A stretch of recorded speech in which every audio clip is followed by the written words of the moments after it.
Welcome. We're going to get started now. Welcome to the December 19th Plan and Zoning Commission. We will get started by reading the rules and procedures before we get into our agenda items. The Plan and Zoning Commission is generally an advisory body to the City Council. The City Council will hold a public hearing and make the final decisions on all matters before the Commission other than site plans and subdivision plats, unless denials or conditional approvals thereof are appealed. Please contact City Clerk or Development Services Department staff for details on council hearings. Applicants will be given 10 minutes to present the request. Proponents and then opponents from the public are allowed to speak in that order, with each speaker allowed a maximum of 5 minutes. Looks like we have a full house tonight, so I just want to remind the audience that 5 minutes will be strict for everyone. And if you are repeating comments, we want to be respectful of everyone's time. So we will ask you to focus on any new comments that you want to share. Applicants are then allowed to rebuttal for 5 minutes, if needed. The hearing will then be closed, and the Commission will discuss and vote on the issue. All comments are to be germane to the item under consideration, and speakers are to maintain a courteous manner.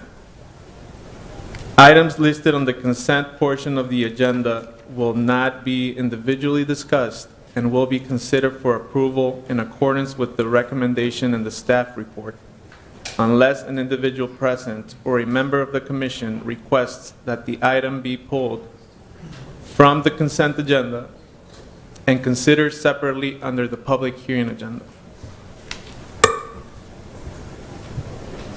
We've got a couple of items on the consent agenda tonight, but before we get to that, I will listen to a motion to approve the meeting minutes from the past meeting. I'll move. Thank you. All those in favor of approval, please raise your right hand. Any opposed? Same sign. Any abstentions? Same sign. Motion passes. We've got a couple of items on the consent agenda tonight.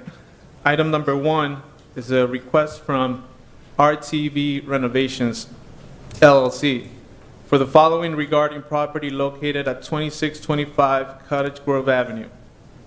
A, determination as to whether the requested rezoning is in conformance with the Plan DSM. B, amend the Plan DSM to revise the future land use classification for the property from low-medium density residential to high-density residential. And C, to rezone property from N5 Neighborhood District to N54 Neighborhood District to allow reuse of the existing structure for multiple household residential use with up to 4 dwelling units. Is there anyone in the audience who would like to remove this item from the consent agenda? Seeing none, is there anyone from the Commission? Seeing none, this item will remain on consent. Item number 2, consideration of the following amendments to Chapter 134 and Chapter 135 of the Municipal Code. A, amendments to Chapter 134, including updating regulations applicable to electronic signage for event centers and adding variances for the reuse of existing buildings in the Flood F district. And B, amendment correcting a cross-reference within Section 135, 9.2.3.B16 of Chapter 135. Is there anyone in the audience who would like to remove this item from the consent agenda tonight? Seeing none, is there anyone in the commission who would like to remove this item? Seeing none, the item will remain on consent, and I will entertain a motion to approve the consent agenda items. I'll move. Thank you. All those in favor, please raise your right hand. Any opposed, same sign. Any abstentions, same sign. Motion passes. That brings us over to item number 3 in our public hearing agenda. Item number 3 is continued from the November 21st, 2024 meeting. It's a request from Faithful Moments LLC for the following regarding property located at 5702 Grand Avenue. The property was formerly owned by Stephen Johnson. A, determination as to whether the requested rezoning is in conformance with the Plan DSM. B, amend the Plan DSM to revise the future land use classification of the property from low-density residential to low-medium-density residential. And C, to rezone property from N3C Neighborhood District to NX2 Neighborhood Mixed District to allow the redevelopment of the property for row home buildings. Sriyoshi will be presenting from staff. Thank you, Mr. Chair. Sriyoshi Chakraborty, planning staff. I'm going to give a presentation on item number 3, which is a rezoning request for property at 5702 Grand Avenue. The request includes a rezoning of the property from N3C Neighborhood District to NX2 Neighborhood District, and it also includes an amendment to Plan DSM for the property from low-density residential to low-medium density residential. So with that, I'm going to give you an overview of the project. The project is at 5702 Grand Avenue. You can see the property shaded here on the map. It is located on the block between 56th Street and 58th Street and on the south side of Grand Avenue. It's a fairly large property. It's about 0.893 acres in area, and it is currently zoned N3C. It has a single-family residential dwelling unit currently on the site, which is in significant disrepair. There is also a little bit of a topography and vegetation elements going on the site, which I will be describing following along on this presentation. The uses along and adjacent to the site includes primarily low-density residential. The character along Grand Avenue includes commercial uses to the west. There are institutional uses, parks, and other amenities as you go, such as multifamily residential further to the east as Grand Avenue continues towards downtown. The proposal here is construction of new townhomes, and I will give you a little bit of a context of the site, the subject site here. This is a pictometry view of the subject site. As I mentioned earlier, there's some topographical elements to the site. There is also vegetation and trees on the site, which you can see here a little bit clear. There is significant amount of scrub overgrowth throughout the property. However, there are quite a few mature trees which run roughly along a ravine that traverses from the north to the south of the site, if you can roughly follow my cursor here.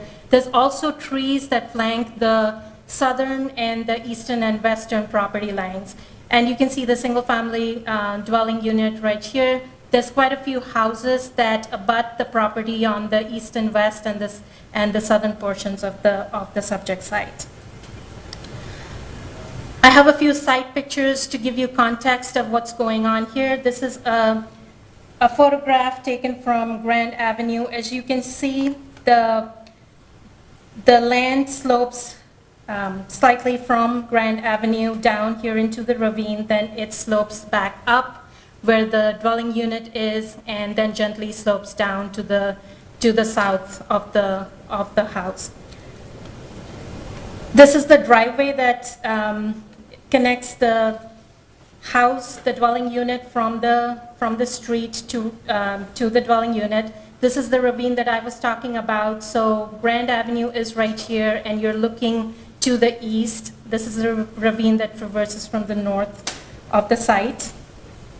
This is a view of the backyard for the property. As you can see, the mature trees are more to the south and along the boundary of the site. This is a view of Grand Avenue looking towards downtown or to the east. This is a view of Grand Avenue looking to the west. Grand Avenue in this area is a busy corridor, carries about 20 vehicles per day, and is 4-lane road, 2-direction traffic, and with turn lanes at intersections. So with that, I wanted to give you a little bit of a context of what was proposed and then what has occurred since the proposal came to city staff. The initial proposal for this project, when it was submitted to staff, included 15 townhome units. It included 3 buildings that were placed parallel on the site, with a total of 15 dwelling units proposed in a row home format. Staff had significant concerns with the proposal as submitted at that time because of the total number of units, the density, and also given the character of the neighborhood and what was being proposed. Staff did have concerns that it did not fit the context of the area and did not blend with the established neighborhood that's there in place and the character that one might experience as you are traveling on Grand Avenue, and the houses, both single-family, multifamily, and other buildings that front Grand Avenue, the character of the houses along Grand Avenue. So with that, staff has worked with the applicant, and the concept has been modified a few times to come up with a design that staff has, at this point, shared with the commission. And I would like to show that to you here in a minute. But before that, I wanted to give you a little bit more background on the zoning and the use itself. Since this is a rezoning request, one of the things that we are looking at here is the appropriateness of the use and the zoning in this particular location. As I mentioned, this is on Grand Avenue, which is a major corridor that connects downtown to the neighborhoods to the west. This is primarily an area that we do want to focus higher densities, that is corridors and major nodes in the city.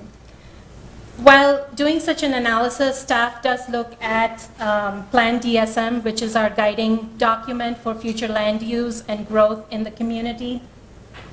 With the modified design and scope of the project, staff looked at some of the goals and objectives that the project conforms to. And I have them all listed here. I'm not going to go through each one of them.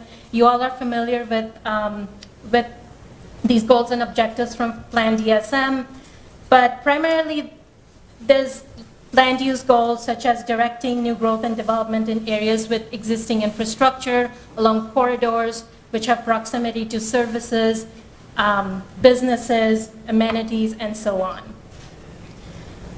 Additionally, goals such as embracing the character of Des Moines neighborhoods while allowing new development and redevelopment to occur. There's also a few housing goals such as providing a diversity of housing options to accommodate residents of all ages, income levels, household sizes, and cultural backgrounds. and promoting development that uses existing resources and supports compact, walkable, and bikeable neighborhoods. In addition to this, I would like to point out with the evolution of the design concept and the architectural details of this project, staff also feels that it meets the community character and neighborhood goal within Plan DSM, which states that embracing the distinct character offered in each Des Moines neighborhood and ensuring a diverse mix of housing types, style, scales, density, and affordability that complement existing neighborhood character. And also ensuring that infill development, such as in this case, is sensitive to the existing character of the neighborhood. So with that, I'm going to talk about the updated design concept that staff has been working on with the applicant. As I mentioned earlier, the initial concept that was submitted to staff included 5 row home dwelling units, and they were placed parallel. Right now, you can see that that concept has been modified to include 2 buildings rather than 3 buildings. The building to the north that faces Grand Avenue includes 4 dwelling units. The building to the back includes 5 dwelling units.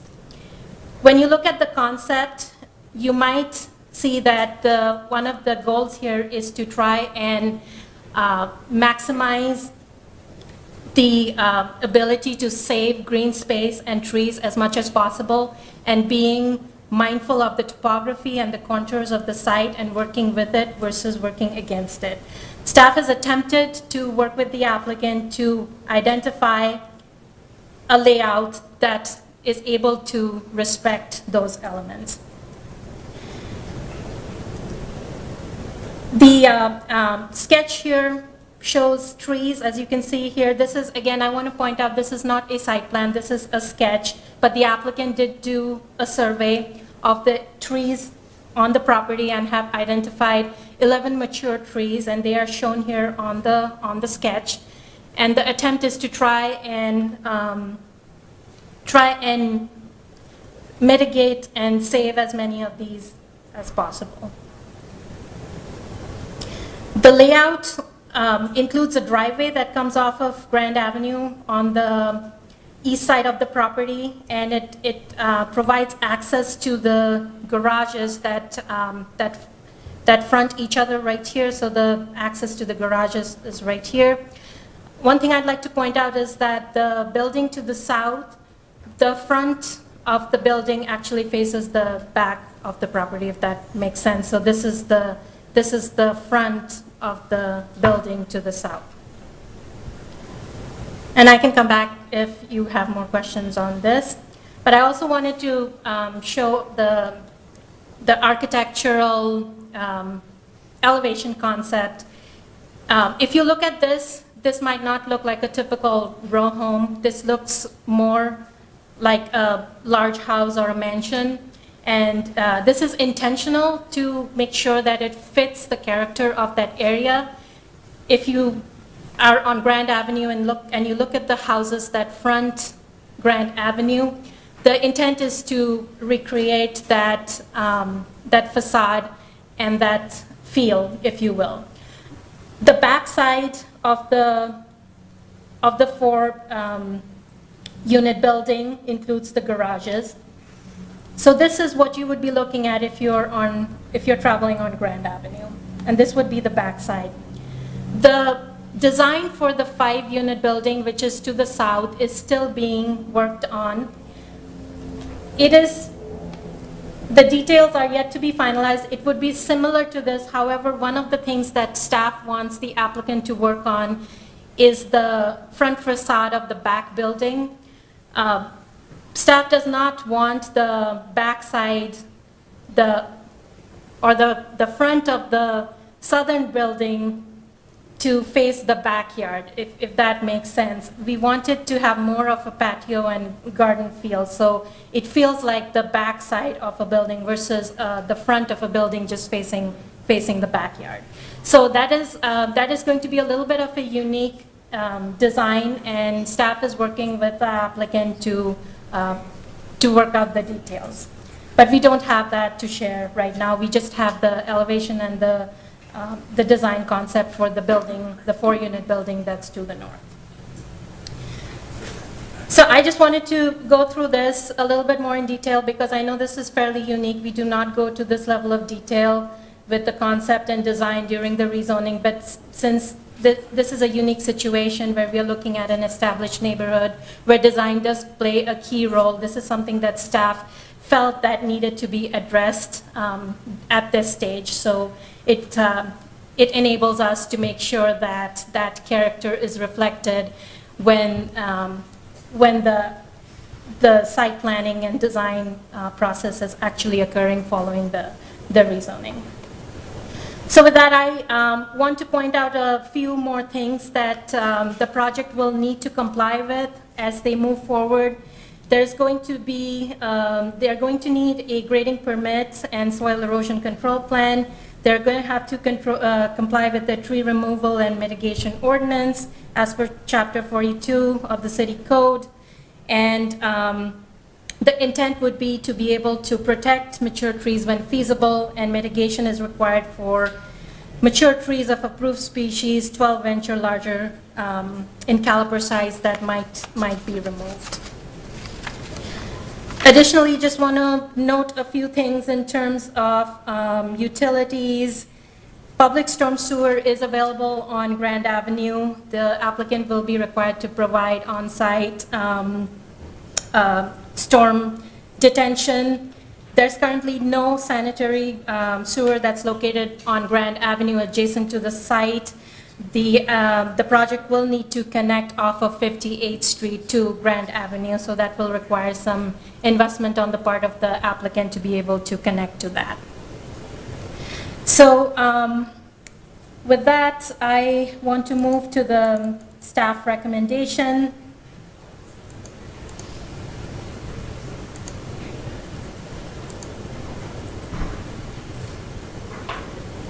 Staff believes that the proposed use in this location is appropriate so long as the conditions of approval are met, which include any use of the property shall be limited to uses as permitted in common with and as limited by the N3C district and a household living use with up to 9 household units.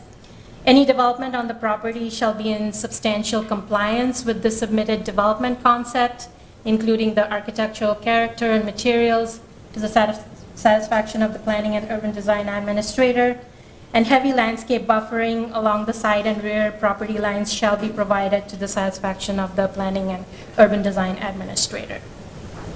Staff is recommending approval with these conditions, and with that, I will provide a summary of the neighborhood meeting that the applicant conducted. This was done earlier in October, and there's a summary of some of the concerns that the neighbors brought forward during that meeting. And I will let you scan through that.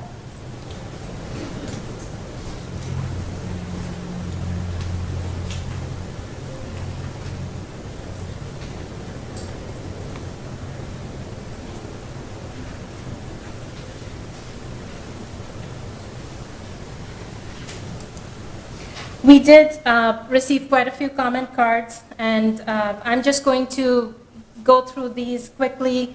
Please let me know if you want me to stop at any of those for a little bit more time to read through it. Go back to the first one. It says Steve Johnson.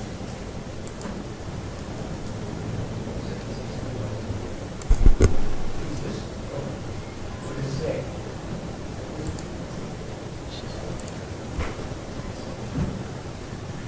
Is he here? Is he still the owner? Let's, we need to just keep moving.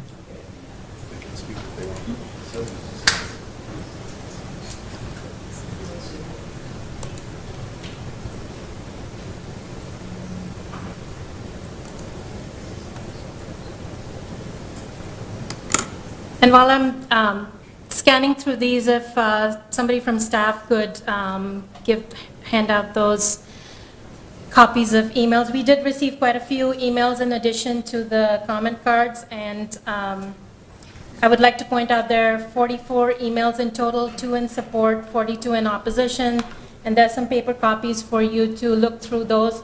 I also have them electronically. If you want me to pull any of those up, I'd be happy to pull them up on the screen for you.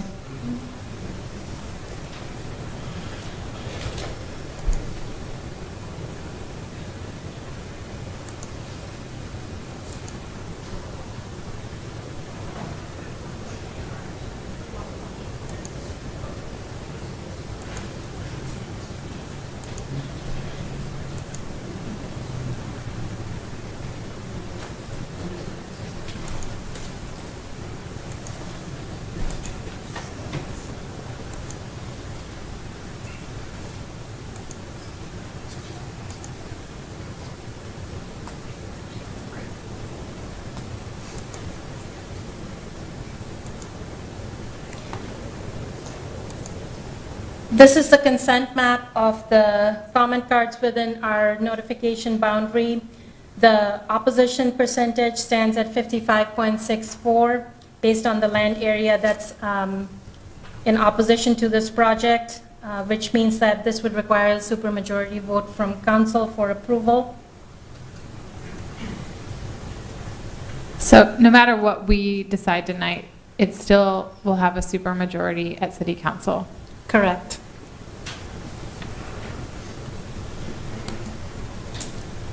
And that concludes my presentation. I'll be happy to take any questions at this time. Thank you, Shiriyoshi. I have a question to get started. Were the neighbors within the 250 feet notified one time, or was it every time that the item came to the agenda and then was postponed until today? We did our 20-day notice, early notice, and we did the 10-day notice. When an item gets continued during a public hearing, we are not required to do further notification because it is being continued during the public hearing. So we did not do the subsequent notification after that. Thank you. Questions for staff? I don't have a question. I forwarded in the presentation from the applicant, and then I was just supposed to disclose that at the meeting per legal. Thank you. Questions for staff from the commissioners? You will get a time to speak when the proponents or opponents are part of the public hearing. Can I just clarify, so how many units are in this now, in the proposal now? So it's not, because 15 is what's has some significant concerns. What are we at now? 15 was what was proposed initially with the application. It has since been modified, and what the applicant is showing in coordination with staff is a total of 9 dwelling units, 4 in the building to the north and 5 in the building to the south. Okay. Total of 9. I have a question. Is there anything in the existing zoning that would prevent a single-family homeowner from cutting down the trees that are on site today if they were to rebuild and change the layout? No, site? if it were to be a single family, then city staff would not have the ability. It could very well be chopped down. Will? Would you confirm then that there is going to be a stormwater detention basin here in the front of the property? I asked because we didn't get a site plan, actually, at least I haven't seen one. And with the grade and so forth, I assume that that's a requirement. That is a requirement as per the site planning requirements that the applicant will have to go through. This is a concept sketch, and they are showing a on-site detention basin here. That said, it could be underground detention too. It would probably be more expensive, but that is something that the applicant will be required to comply during the design process. Questions for staff? Thank you, Suryoshi. I will invite the applicant up to the podium to present. Please state your name and address. You have up to 10 minutes. Thank you, Commissioner. I'm Adam Siren, 3315 Waco Court in Des Moines. Thanks for having me. Sriosi, thank you for the presentation. She pretty much did my job for me. I won't go through a lot of the details that she did just because was so thorough in her explanation of the project. What I do want to do, and I'm sure everyone is familiar with this, is talk about data. We can go to the next. Do I have control of this? Well, maybe I don't. Just talking about our permitting and what the area surrounding communities are doing. This slide shows some of that. The Downtown Workforce Housing Study in 2018 showed that there were 57,000 housing units short over the next 20 years. We're actually 6 years into that. Des Moines makes up 47% of this number. That's 1,300, almost 1,350 housing units per year. Last year, there was 248 permits issued. This is a zoning reform issue more than it is anything else. This is infill, missing middle housing that really is shown that we need here in Des Moines. And this is why Des Moines has input in 2022 the fourth reinstated urban revitalization plan, incentivizing this type of housing. And there's other municipalities and other cities that are being even more aggressive with their zoning. Up in Minneapolis, just to the north of us, they've allowed any residential property to have 2 to 4 units built on them. And even as a developer, I feel that that's even too aggressive. So this particular lot is on a major node and corridor. It's almost an acre.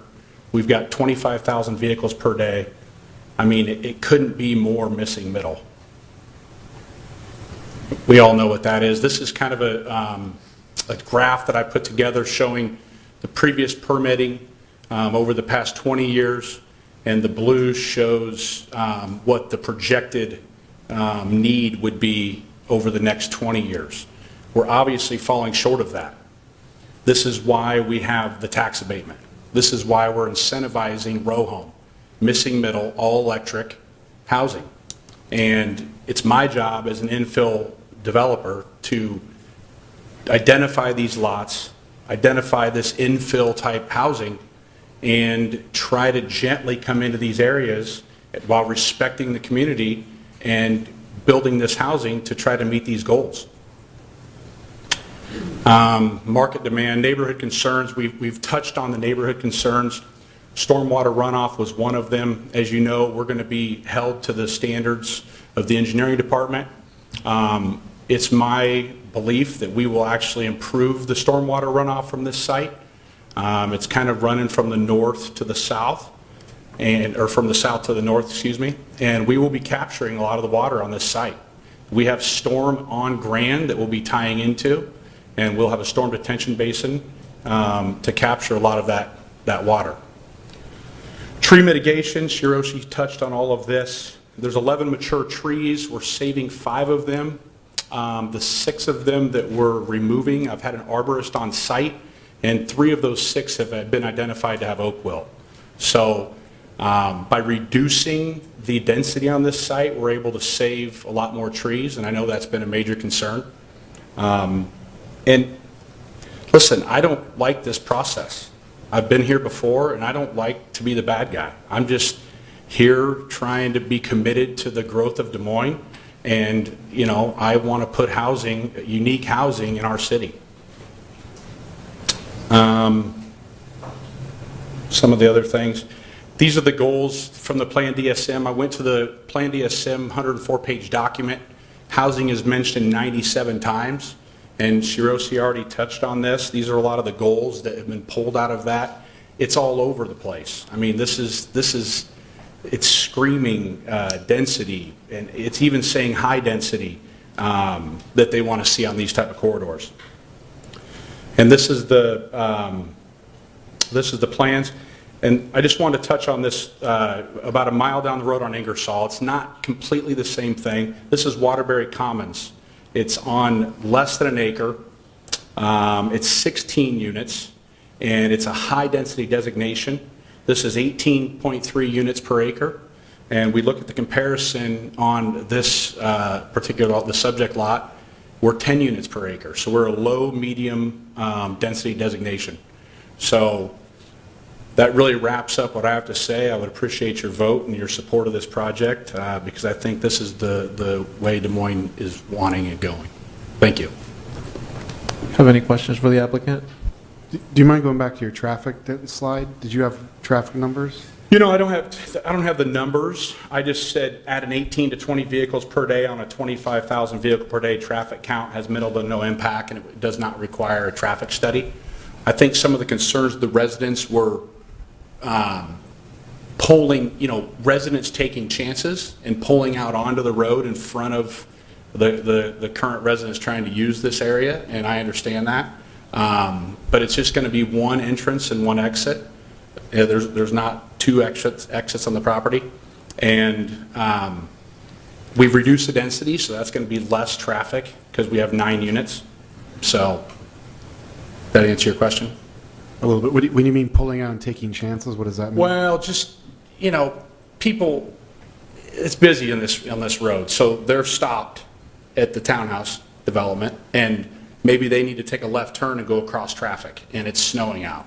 So the residents would be pulling out in front of the residents using Grand, and when I say taking chances, I heard that from a couple people saying that they would, jet out in front of someone and cause an accident by trying to enter onto Grand too quickly.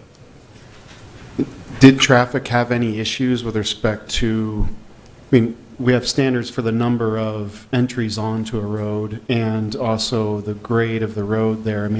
It doesn't seem like there's any visibility issues. Did traffic say anything about it?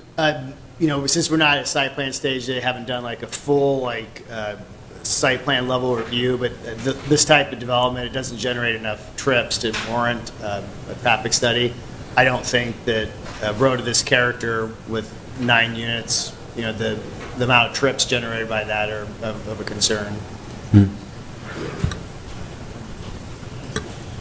Will? It's been reported that the cost of these units will be about $500,000. Is that a correct estimate?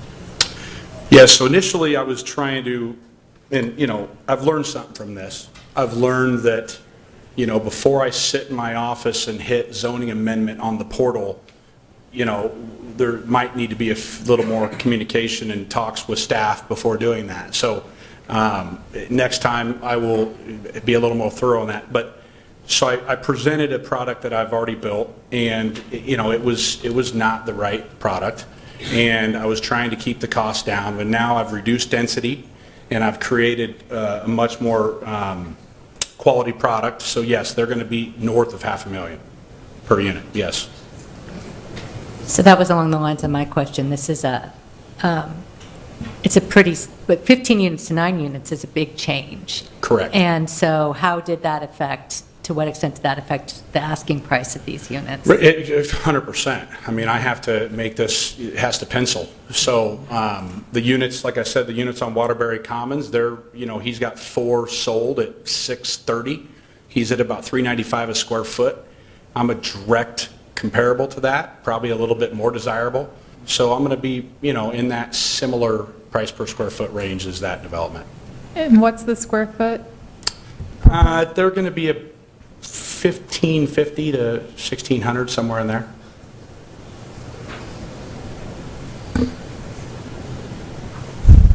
Thank you. Thank you. All right, here we go with the people that may be in favor of this project, proponents. You have up to 5 minutes. Please state your name and address. And don't forget to sign in the white sheet afterwards. I will, thank you.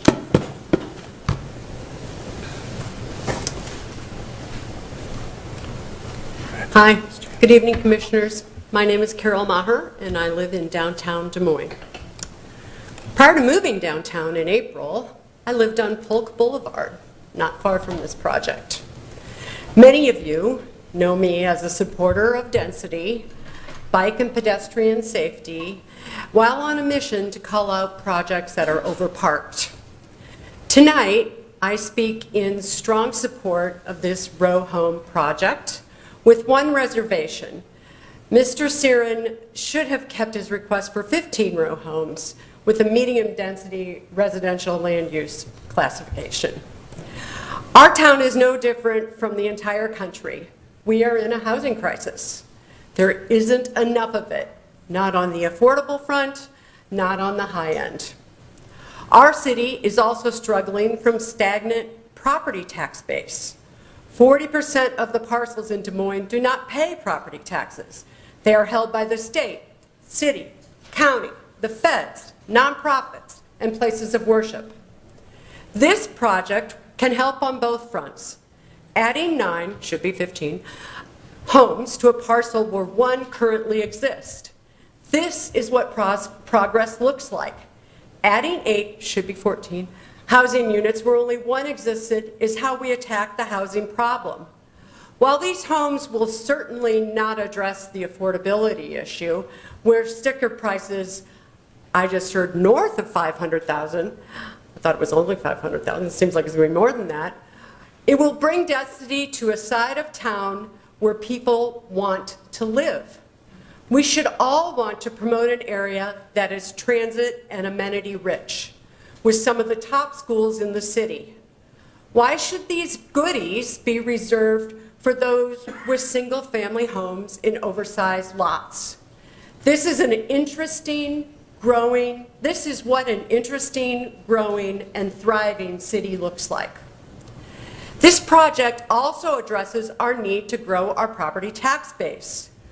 $4.5 million worth of property on this parcel will no doubt be one of the highest values in the neighborhood, aside from that single-family Goliath being built across the street. I urge you to say yes to rezone for the good of the entire city of Des Moines. Thank you. Thank you. Any other individuals in favor of this project? Please come up to the podium, state your name and address. You have up to 5 minutes, and please sign in afterwards. I'll just move the thing over here a little bit. Good evening, Commissioners. My name is Troy Hall. I reside currently at 604 Locust Street here in Des Moines.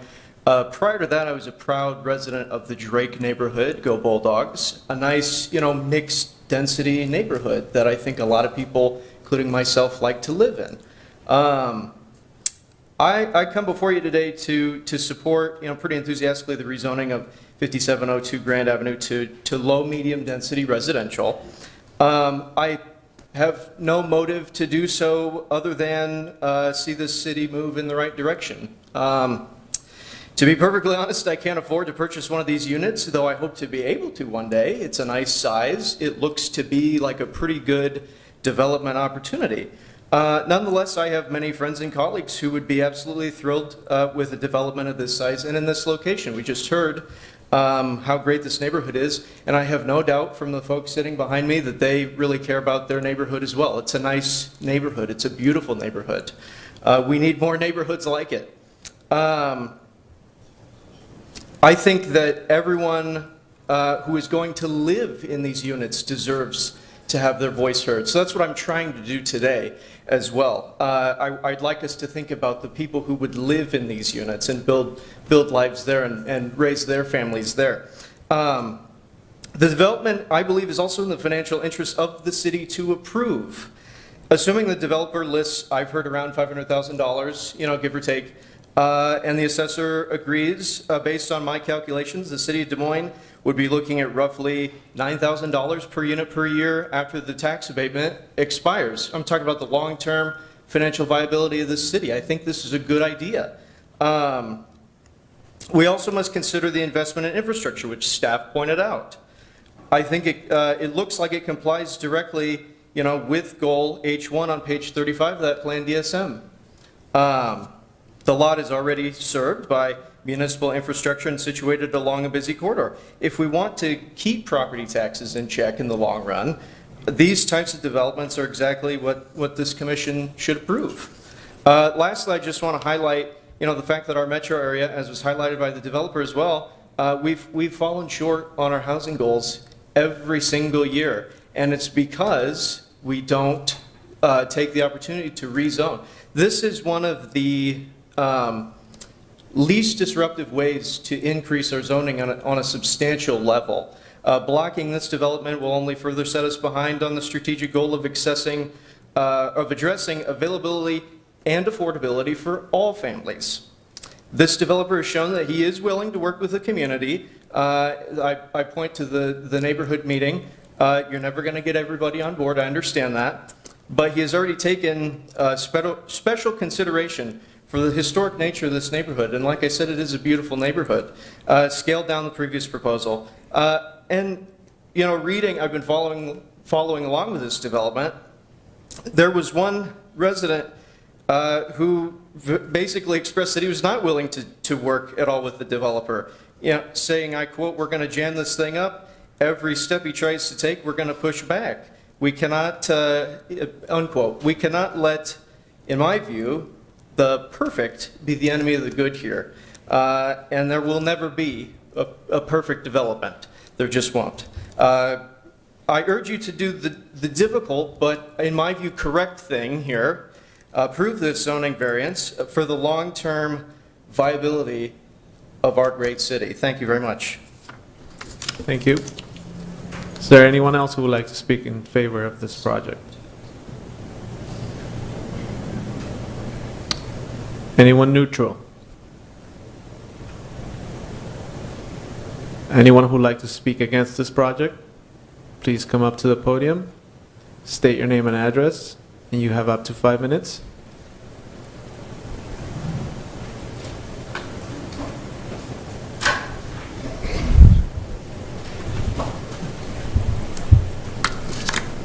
Hi, my name is Steve Camerona. I am the current Westwood Neighborhood Association president. I'm not going to talk about all of the details because they all want to. What I'm going to talk about, though, is that we've had multiple meetings and we've had overwhelming opposition to the project ever since this came up. We had our annual meeting in November, which we had the largest turnout we've ever had, probably 70, 80 people, which might not seem like a lot, but that's a lot in neighborhood meeting. Everyone was opposed to the project. It was 100% unanimous. We also have 600 online signatures from people who are opposed to the project from an online petition. And the one other thing I will say is this says it's 9 units, but low to medium density goes up to 12. So if I understand correctly, if you approve it, he can change the plan later up to 12 and still be within the rules. And that's all I'll say, and I'll go on to the next. Thank you. Please sign in. Is there anyone else who would like to speak in opposition to this project? Please state your name and address. You have up to 5 minutes. You can sign in afterwards. Mr. Chairman, members of the commission, Bill Ludwig, architect and planner. And I don't know of anybody that has, and maybe there has been somebody that's signed on as in favor of this, but I have not seen it if that's the case.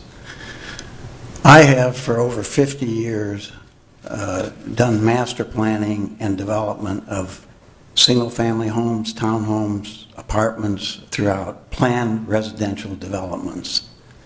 In every case, there is a mixture of housing. There needs to be your planning department, your long-range plans say that that's necessary.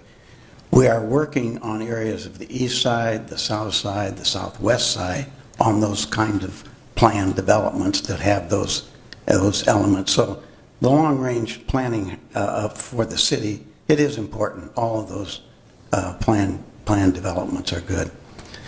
In this particular case, it is just totally inappropriate. I've never seen a case where you've gone into a single-family area. And I would just say this.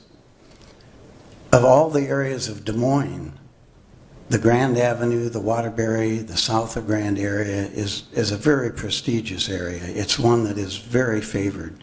And there are small homes there, there's large homes, there's a variety of housing in that. So to take that and say, well, wait a minute, we're going to go right in the heart of that and drop, in the first case, 15 homes, in this case, 9 or 10 homes, 12 homes, just doesn't make any sense. In terms of land use, it just doesn't make sense. And so, and aside from the idea of the topography, the trees, the stormwater detention, all of the things that you look at when you design a home. And as I say, we're used to doing multifamily housing. We've done a lot of it in the Drake area. We've done a lot of it at Civic Center Court, right in the heart of downtown Des Moines. So there's places for that. It's not on Grand Avenue. Right across the street, you have a multi-million-dollar home being designed, planned, and be ready to be occupied. And so again, very prestigious area. We're designing a cottage, maybe a few blocks from here, that'll be part of a larger single-family home. It's allowed within the zone. It makes sense to be in the zone. So it's the type of thing, and aside from the traffic and the kinds of things that most of the people will bring up, it's really the land use, I think, that we're talking about. So as I say, for over 50 years, we have developed planned residential communities. I have taught at the undergraduate level housing at Iowa State University. I've taught at the graduate level, design of the urban environment. We have done projects, Green Meadows, mixed use, Glen Oaks, mixed use, single family, townhome, Copper Creek, virtually all over we have done projects. We have had home shows in most of our projects so that we're used to doing housing. We know land use. And as I say, this is not the type of thing that you just drop into a single-family type development. It just doesn't make any logical sense whatsoever.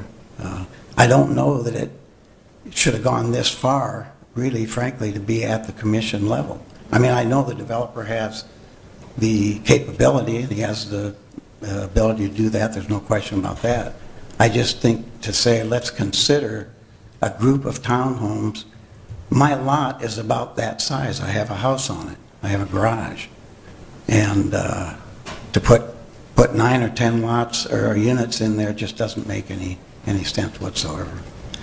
I'm available for questions. If you have questions about land use and the appropriateness of it, we're used to dealing with it every day.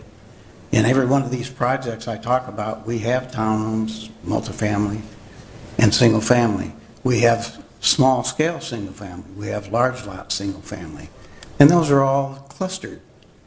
And I've never seen a case where you come into a plan like I'm used to developing and say, well, now let's put townhomes right in the center of that area. It just doesn't make any planning sense whatsoever. Any questions at all on this whole idea of the land use? We know we need the housing in Des Moines. That's not a question. Thank you. Nobody would argue that. Please don't forget to sign in. Please state your name and address.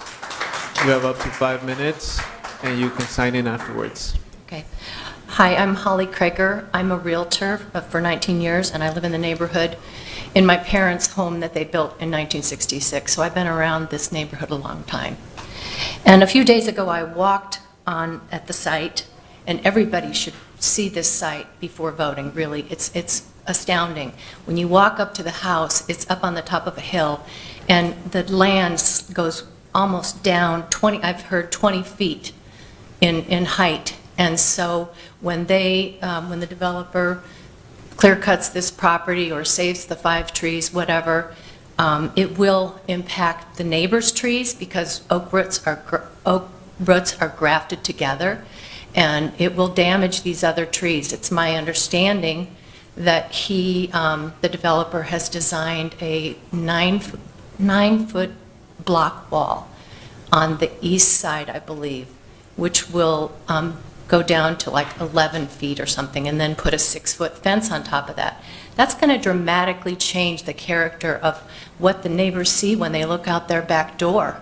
And I don't live on 58th, but I do live in 56th, and I know that the house's yards go back to this wonderful oak savanna, and that may be changed if this goes forward. In addition, I want to just say as a realtor that it could affect the neighbors' value and their ability to sell their house if they've got this oddly placed group of 9 townhomes on a pretty flat lot with, a 6-foot fence around it. And so that is something that is a possibility. I do know that, for example, on Ingersoll Avenue between 42nd and 56th, they have a lot of apartment buildings and multifamily homes, and it has been shown that a lot of the properties around those apartments their value is reduced by about 32%. So, and also, it's been pointed out that maybe this will be a great place for seniors in the neighborhood to go and buy into. Well, who's going to sell their $500,000 Tudor and move to another $500,000 property that's a 2-story situation when seniors, what they really want is a ranch or a condo or living on 1 floor. I guess my opinion is that this is the wrong site for this project. And why aren't we dividing the property into 2 and building 2 or 3 wonderful homes? I mean, you'd get immediate tax dollars that way instead of waiting for 9 years. Also, I wanted to say, I used to be on the Tree Des Moines board, and we help with the mitigation when you take down a tree with the developers. They take down a giant oak tree and they put in place a 2-inch diameter tree. That is just not the way that I want to see this neighborhood go. Thank you. Thank you. Anyone else who would like to speak in opposition of the project, please state your name and address. You have up to 5 minutes. Hello. My name is John McManus, and I've lived on 58th Street at 333 since 2004. My backyard connects directly to this heavily wooded lot, being considered for rezoning. When I purchased the property in 2004, I recognized the potential of not only the home, but also the land. Our home is nearly 100 years old next year, as is the home in question, considering being torn down. During the summer, all surrounding properties of 5702 are engulfed by a mature oak canopy that adds beauty, shade, erosion protection from the root systems, and continuity to all surrounding neighbors. I just want to touch on, there has been talk that the house is not savable. That is ridiculous. Close friend of mine who is actually on contract for the city right now, Trevor Williams, he has redone several homes in the Drake neighborhood that were completely dilapidated and brought them back. And this home is no different. This home has potential. I've watched this property decline due to Mr. Johnson getting divorced, and he just wasn't able to upkeep it.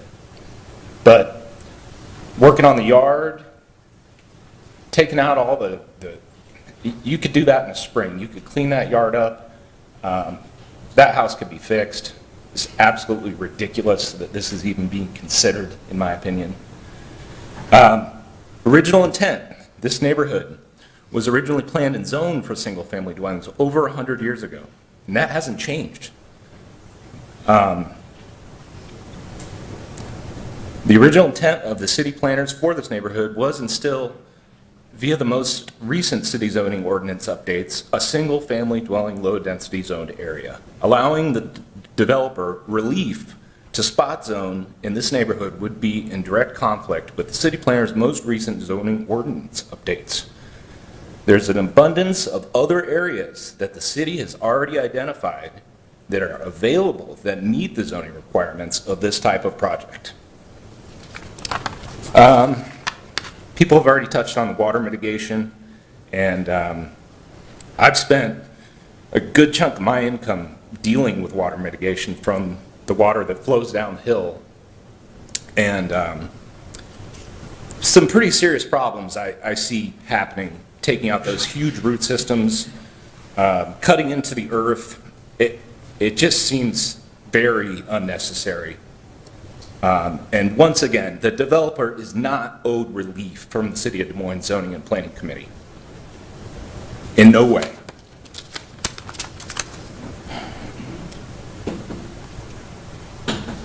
The entire neighborhood is against this, and we have voted unanimously opposing it. It would be a disingenuous disservice to the neighborhood to allow rezoning when 0 members of the entire Westwood neighborhood support this zoning request.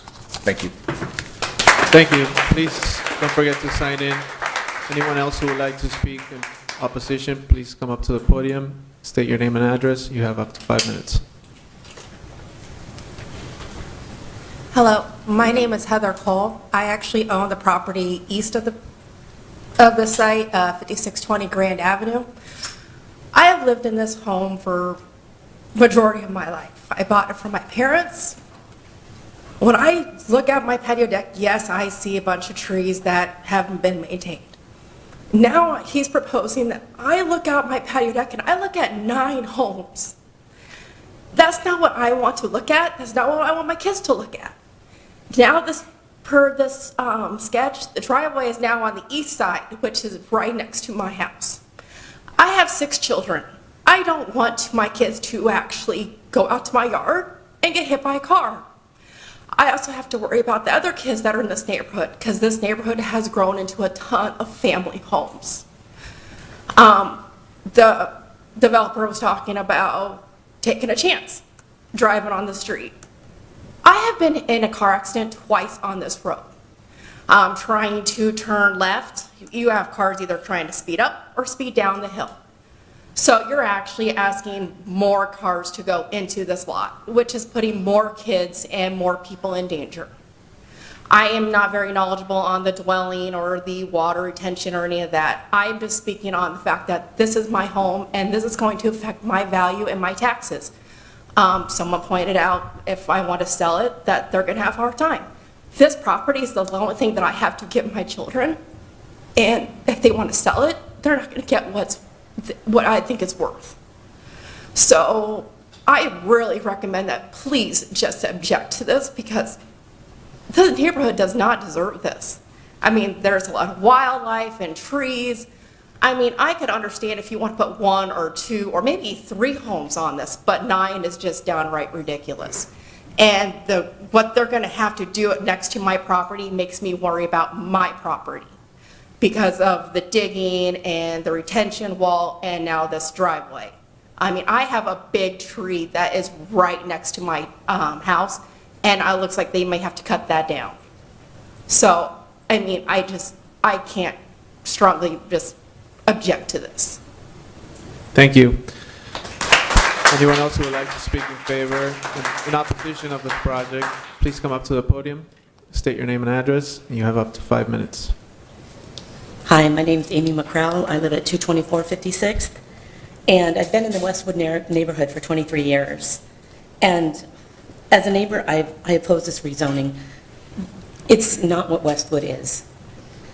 Our name is Westwood for a reason. We live in the woods. An acre backyard isn't undeveloped land or a developer's opportunity. Instead, the area between 56th and 58th is really an oak savanna, old growth trees, and they attract all kinds of wildlife. We have deer, we have coyote, we have fox. It's just, families pass down houses like you just heard. They pass down houses to their children here because the neighborhood's a respite from the city. And the development of this site will change that landscape and the ecosystem in ways I don't think we'll ever be able to get back. I've spent like 20 years in medical education, and the last 15 as professor teaching research writing. And in this time, more attention is paid than ever to this idea of the environment and how it affects our health. Every day, more peer-reviewed and evidence-based research is coming out, so it wasn't hard for me to find the research to show that this is just a bad choice. First and foremost, it's going to affect the neighborhood wildlife. It's spot zoning, and that leads to habitat fragmentation. The increasing the housing density in an area of woods, it just can't come without more infrastructure and more lighting, and that fragments habitats and reduces the available space for wildlife. In addition, 5702 acts as a buffer to Grant for the animals so that they can see from that high point and not race out into the street. We really honestly don't have very many deer off there, whereas on 56th Street might be a problem. So it gives them a clear view of what to see. There's just no way that you can build on this lot without bulldozing down that hillside. And that disrupts the natural flood and erosion control. It removes the vegetation, it removes the soil, it damages the trees, like we've heard. Other neighbors are going to have their trees taken away. So any attempt to mitigate that loss, as Ms. Krager stated, is going to not come to fruition in our lifetime. If that canopy is gone, it's going to be gone until maybe even through our children's lifetime. So the way that these townhomes would change the view for people should be considered. They would tower over the existing homes on 58th Street, adding constant sources of light, and the garages and the cars and the windows, all basically what is woods now is a form of light that's going to be shining in on people. And that increased artificial light impacts wildlife and pollinators. We know this. Moths are nocturnal. They need darkness. Fox, raccoon, they need darkness to mate. I mean, these artificial lights cause energy depletion. They cause predatory problems. They basically are messing with keystone species. So we have to be really careful about what we're doing here.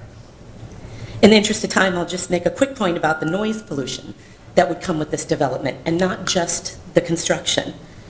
It was mentioned earlier that we'd be moving from a single-family home that has one air conditioner to 9, all running at the same time at night, which is not what happens now in the piece that is our backyards. What needs to be understood is that this zoning change just creates negative aspects. They're not here now. The area now is wooded. It's occupied by a single-family home, and which I believe, I said, I've seen things hurt worse get better. So it seems it can be put back together.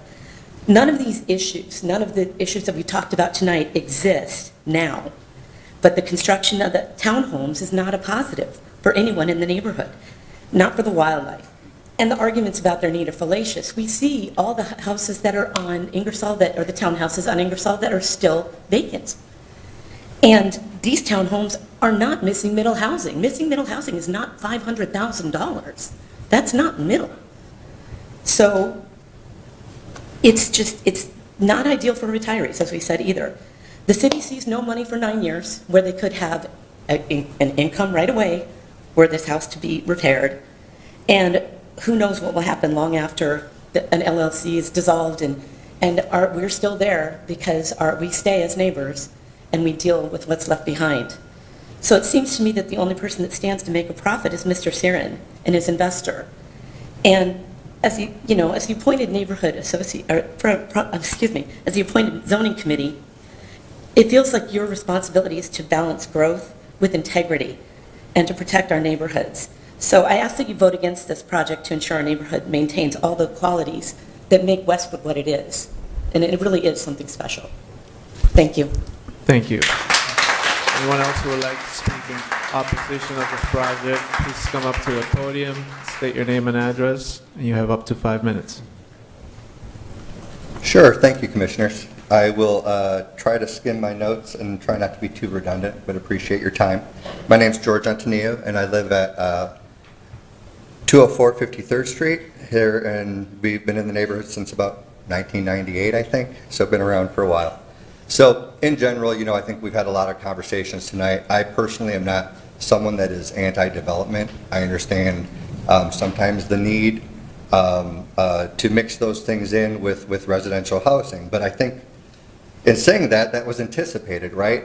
Some of our comments tonight, especially for people for this project, seem to infer that the planned Des Moines effort was done in like the 1970s or 80s. Like somehow this was this archaic effort of comprehensive rezoning for the city, and now we need to modernize it and bring it up to today's standards. But in reality, it's a pretty recent historical event here where the city worked hard, had a lot of stakeholders, heard a lot of voices, and decided to kind of highlight areas that were appropriate for higher density improvement and highlight areas that had character residential aspects that needed to be protected, right?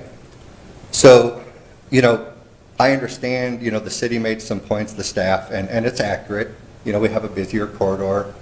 We're not too far away from maybe where some commercial things start down at the end of the hill.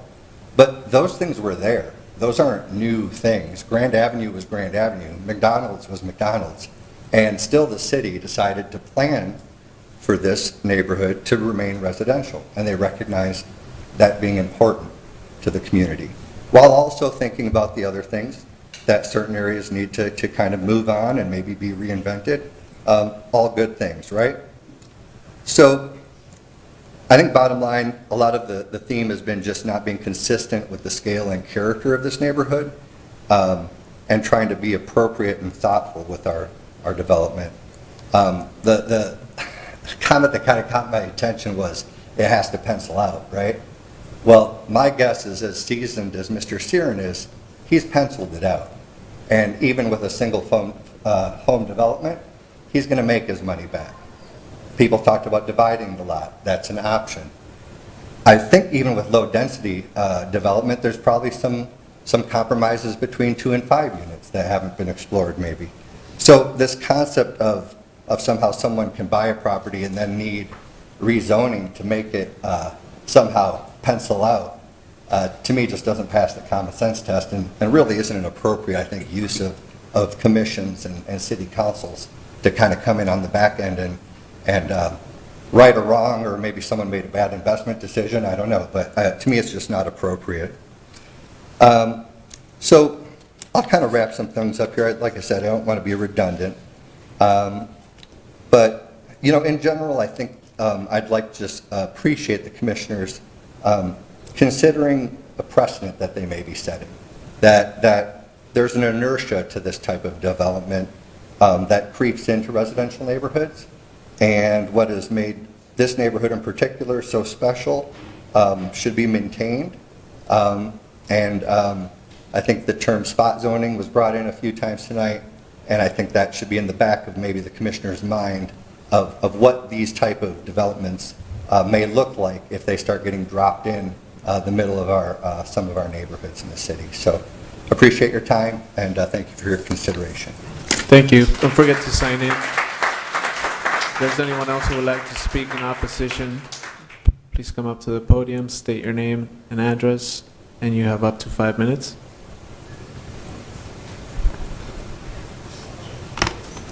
Thank you for giving me time tonight. I'm Laura Olson. I'm at 330 56th Street. My backyard entirely is along this property line, so this is a lot of interest to me. We've talked about trees tonight, and the trees on the lot, and the trees trying to be saved. I think we have to consider the trees on the adjacent properties as well. I will lose 6 trees on my property. One of those is a century tree. So we're not just talking trees on this lot, we are talking other trees as well. The century tree that I have provides amazing shade for pretty much the majority of my very large backyard. So that is concerning to me.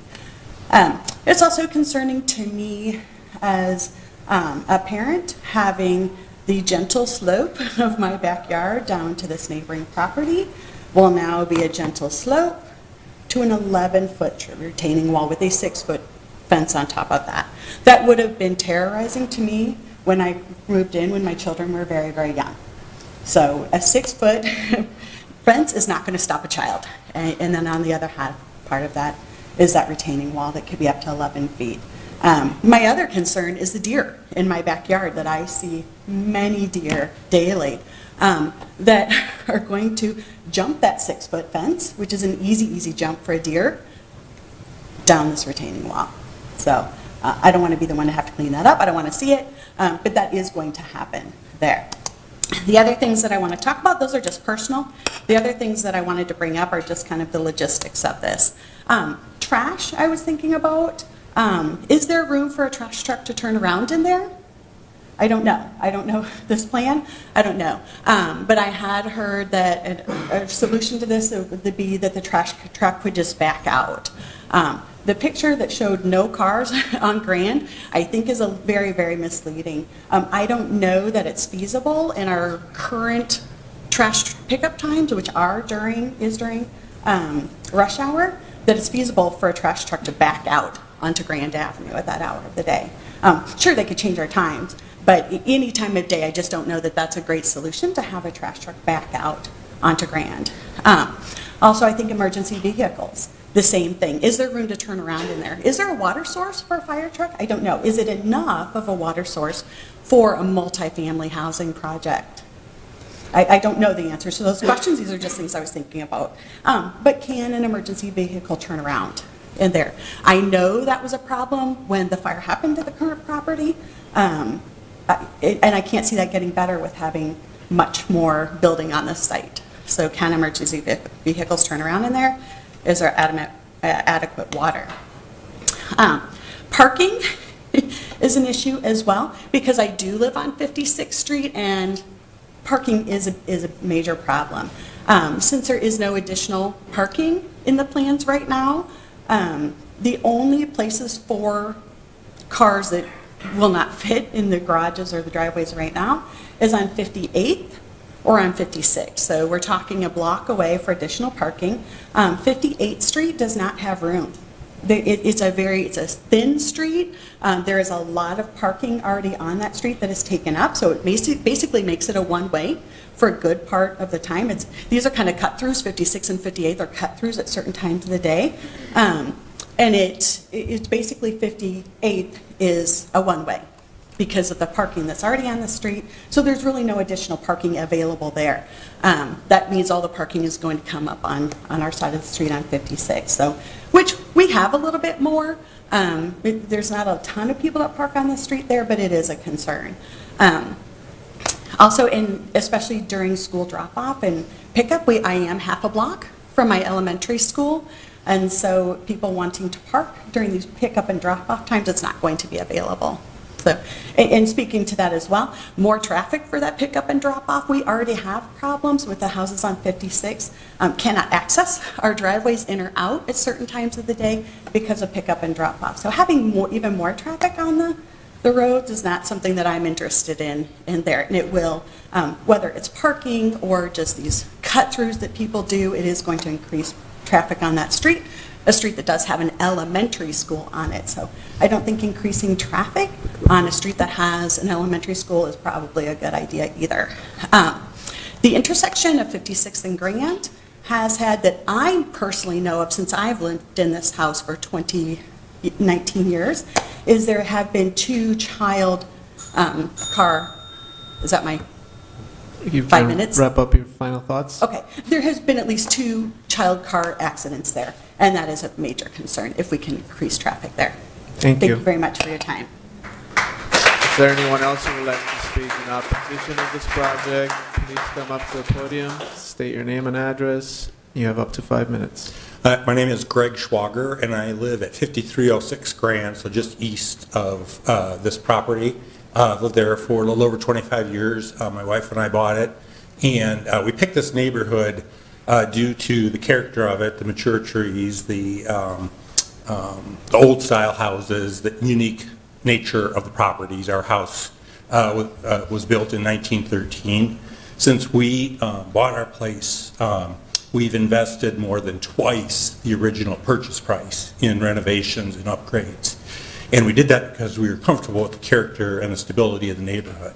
And I think you're risking that if you start, once you approve this, how do you say no to the next proposal? I mean, it's going to, anywhere in the neighborhood is at risk of this. And I don't have anything like this next to where I live now, but I certainly wouldn't want that next door to me. And so that would make, that type of development, spot development would have made us think twice about buying this type of property and investing that kind of money in it, in improvements.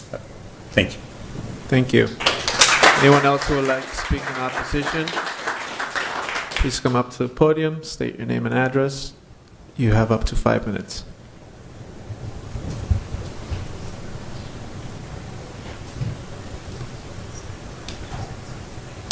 Good evening. My name is Bill Hawkinson. I live at 317 58th Street. My backyard butts up against pretty close to this property. Like I said, I've been there since 1985. I also grew up in the neighborhood at 541 56th Street. When I was a child, I played in this area. I know the family that lived in that house at 5702, the Denmans. I knew their son Jesse, I knew their daughter Julie. I was inside that house, I played in that yard. My daughters, as they grew up, played in the backyard. It's like a forest back there. They were able to go all the way up to Coastal Grand Avenue, but be safe. It's a beautiful area. I remember Omar Bakery, before Grand Avenue would even be considered a corridor, it was a single row. Anyways, this has always been a residential neighborhood and should stay a residential neighborhood. Single family is what I'm talking about here. You look at the property and it's a steep hill. It's not a gradual slope. It's a steep hill, very steep.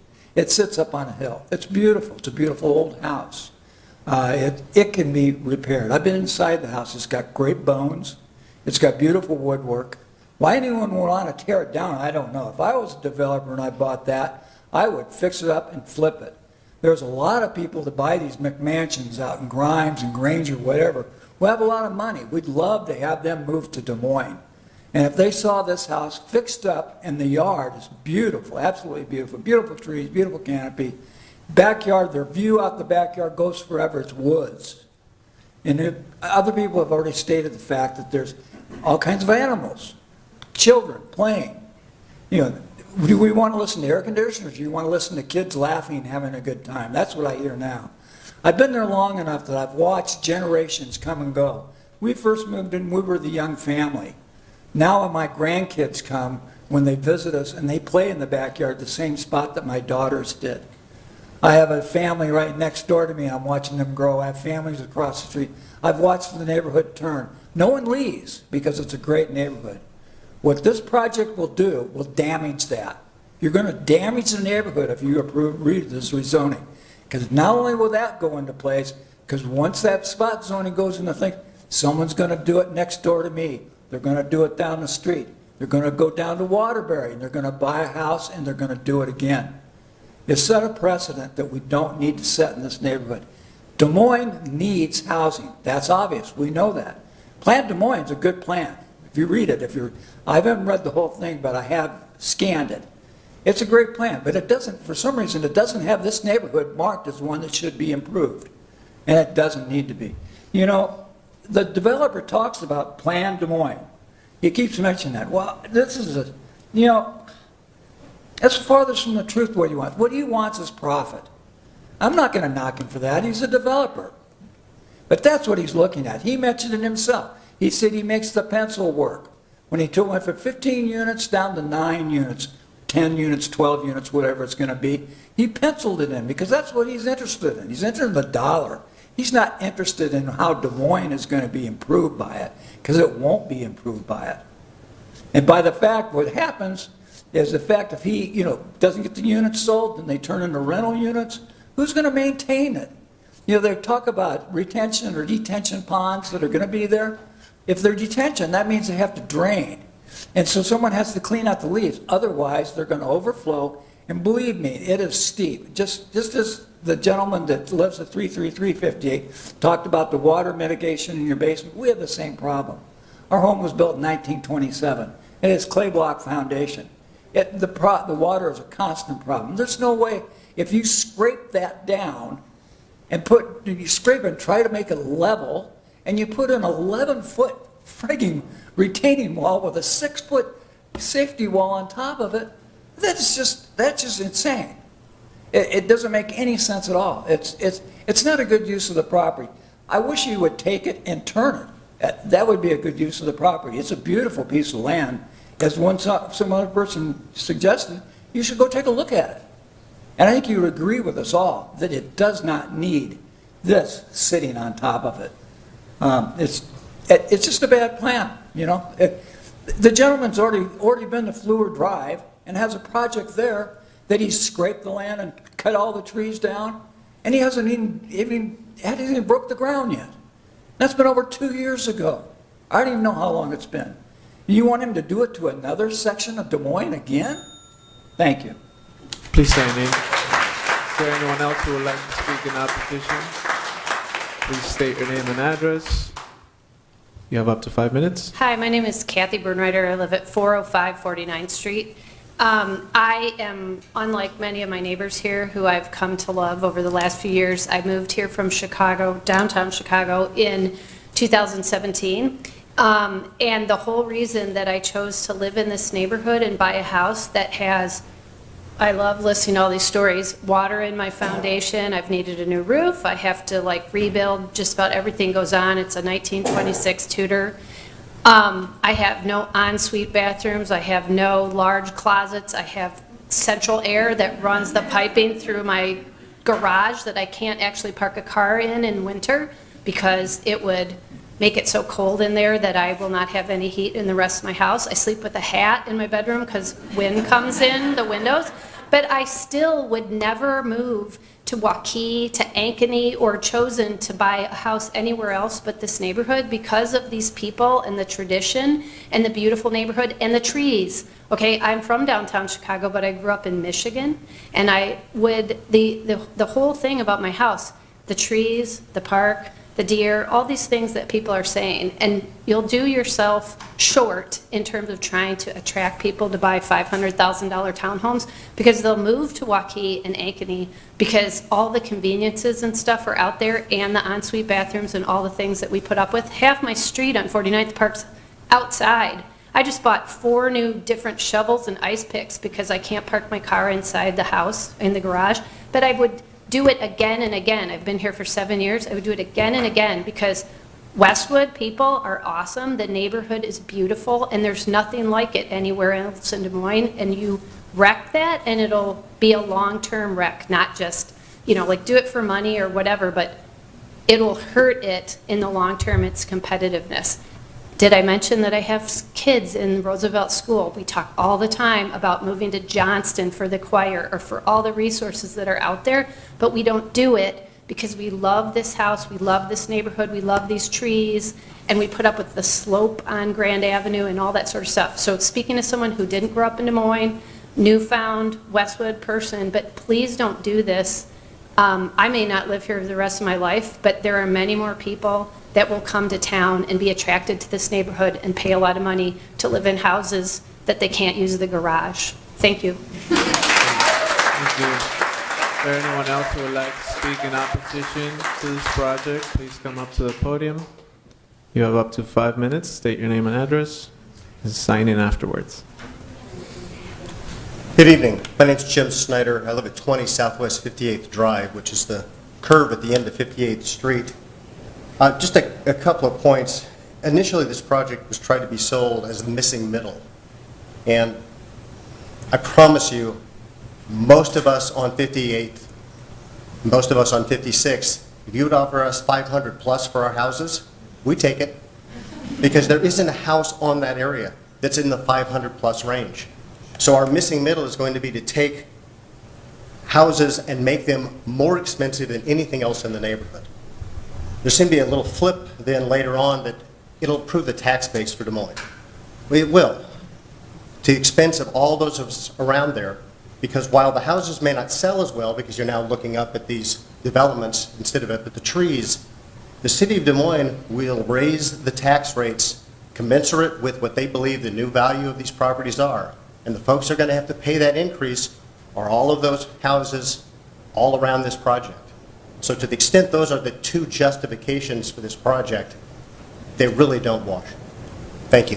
Thank you. Is there anyone else who would like to speak in opposition? Please come up to the podium.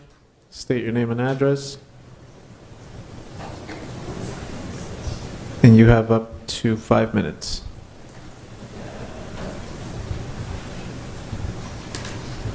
Hello, my name is Mark Tim. I live on 340 56th Street. I would be bordering the south property of the proposed development. To me, this represents an invasion of privacy, an invasion of noise, an invasion of light, traffic, and safety. It's allowing a parcel to be a commercial island that represents a greater value to those of us around it. So it's benefiting one commercial interest as opposed to the neighborhood. I just have a comment. Just because something isn't specifically illegal doesn't mean it's lawful. In the case of this proposal, it's not appropriate, it's not just, and it's not even moral. This, to me, is just a development to make money. And there's really no thought given to improvement of the neighborhood. If this were an altruistic endeavor, I think a lot of people would be on board with it, but this is destroying at least part of the enjoyment of my home, the ability to enjoy it, as well as everybody else, and it benefits one person. And the developers, the petitioners have said repeatedly, ask questions if you have them. I have one. What was the inspiration for the name of Faithful Moments? I don't know. Sir, you need to address the commission. It's not time to deliberate. with So the title holder is Faithful Moments. I'd like to make an observation. I'd also make an observation that the people that spoke as proponents of this bill they don't have the ability to make that assessment. And I see one gentleman left already, so apparently he wasn't all that proposed. Thank you for listening. Thank you. Please sign in. Anyone else who would like to speak in opposition? Please come up to the podium, state your name and address, and you have up to 5 minutes. Forgive me for reading from my phone. My name is Mackenzie. I live at 319 58th Street, 3 properties. From the development, I grew up in Urbandale, but even in the suburbs, I've always known Westwood and the south of Grand area to be valued and loved for the old, charming homes and mature and the nature that surrounds it, which is ultimately the original intent of the neighborhood, which when it was developed, the neighborhood in the woods. The people in our community put a lot of value in the old growth trees and are invested in maintaining the peace and privacy they provide, in addition to the essential ecosystems they have created for many different species of animals. Many neighbors, including myself, have invested thousands of dollars in our homes, not because they are the most modern and large homes that we could have easily moved into in the suburbs, but because we highly value the history of the homes, the history of the neighborhood, and the importance of revitalization over demolition. You may see an old rundown home, but what I see is a home that was built in 1905 that was likely one of the founding homes in our neighborhood. A home that could easily be restored and given new life like many homes in our neighborhood have done time and time again. When we purchased our home 10 years ago, we purchased our home largely because of the nature escape our backyard provided. For those of you who haven't been able to step into our backyards, our home, along with the homes surrounding it, including the property in question, have created a green space haven that our kids currently safely enjoy. We host Easter egg hunts, they play on the many play sets, and they enjoy just being outside. My Girl Scout troop camped in our backyard this summer, and it was the most amazing way to have them camp for the first time, but in the safety of our neighborhood and tucked in between homes. 2-story townhomes being sandwiched in between property lines and looking directly into our backyards will immediately change that experience by adding light and sound pollution as well as reducing our privacy. Instead of sitting and identifying animals in the trees and watching deer pass through, we will be peering upon cement, a 6-foot fence, and a retaining wall. Demolishing this property goes against the original intent of the neighborhood. It disrupts crucial ecosystems, and when you remove a large aspect of why our neighborhood is valued, you reduce the value of our homes. Please vote no and protect the integrity of one of the last historical neighborhoods of Des Moines that hasn't fallen victim to destruction of nature. I saw that you also shared pictures of the trees when they were not in bloom, so I brought some to share them in bloom. Okay.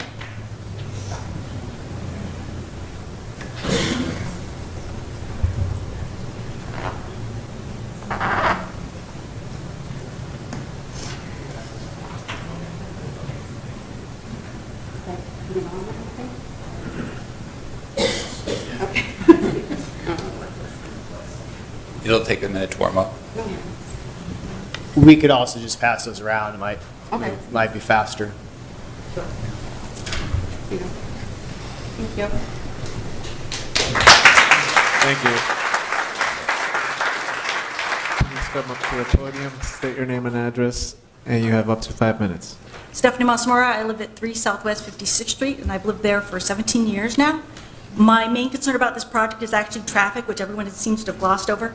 If you look at the kids who live in the Westwood neighborhood, they all are zoned to walk only to Hannawald Elementary, which is off of 56th Street, Merrill Middle School, which is just east of 56th Street off of Grant, and Roosevelt High School. We are not an area to be bused with the kids that live in Westwood. In fact, my son was one of the kids who got hit at the intersection of 56th and Grant during walking to middle school. So my concern is that with all of the kids, and I do see them walking up Grant in the mornings with the increased traffic from those units, from 9 units going out during that time frame, and we're talking about spanning both the elementary school starting time and the middle school starting time, which is a broader range because the 2 school sets start at different times. That overlaps rush hour when people would be trying to get out of there. The second is that I've got a very steep driveway going down to 56th Street, and I know I take great care in the winter to ice it, and I won't even go out on some days because I know that the conditions are so bad that I don't want to slide into traffic on 56th. And in fact, being at the bottom of the hill of 56th, I've had my mailbox taken out about 3 times, maybe 4, from cars sliding down because they can't get up the hill. So I know what it means to live in an area where you have a very steep slope. That driveway going down to Grand Avenue is going to be steep. And unless it's well-maintained with that many extra cars going in and out, it's a concern in winter what that's going to mean for kids walking to school. That's my major concern about this project, as well as everything else that everyone has said. But I think that that should be really taken into consideration because nobody understands the number of kids who are walking to these schools in the morning and what a risk that is for them. Thank you.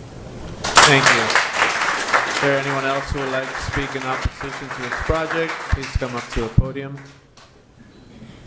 State your name and address. You have up to 5 minutes. My name's Mike Glazebrook. I live at 319 58th Street. I only have a couple of things to say that were brought up during the meeting. I would like to ask, even though that a traffic study isn't being required right now, I would like for some kind of study to be done during slick conditions, during winter conditions. That entire hill right where this property sits, every time it snows or there's any kind of slippery weather, it is completely packed. People are coming down 58th Street to go around. And having 12 units with 19, 20 cars trying to go out at 8 o'clock in the morning, that will cause problems, it will cause accidents. The cost of these units was mentioned to be north of $500,000, and their square footage is smaller than the square footage of our house, which on the estimate for our house is around $320,000 right now. So I do feel like this falls out of DSM's plans for middle housing, and that's all I have. Thank you. Thank you. Is there anyone else who would like to speak in opposition to this project? Please come up to the podium, state your name and address. You have up to 5 minutes.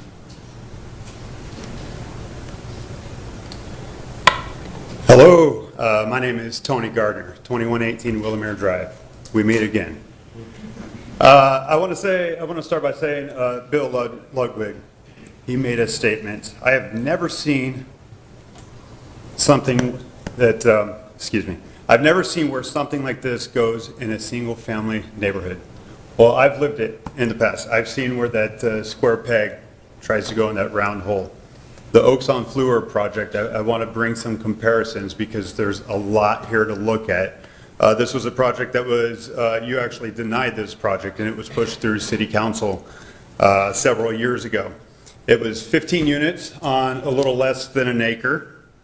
We had a lot of the same concerns. Stormwater runoff, the trees being taken down, which they eventually were. We lost a lot of deer and we lost a family of owls. We had a home that was on this lot built in 1959 that was destroyed for this development. And the same thing happened, a statement was made earlier. If you do approve this, the developer can simply change that on the back end. That happened. That's a real thing. That's something we need to be concerned about. A couple statements of support for him. The first gentleman, Troy, said, I cannot afford $500,000. And the second said, I thought they were only $500,000. Now I'm hearing they're north of $500,000. It seems the only thing missing from the missing middle housing is the affordability. Des Moines needs housing, there's no doubt about it. But at this price point, this is not what the city needs, and this particular area is not where it needs to go. A couple comparisons for you.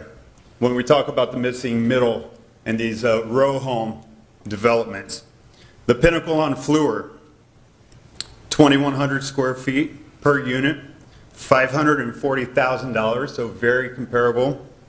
Actually about 800, 900 square feet larger. They've been listed for over 230 days.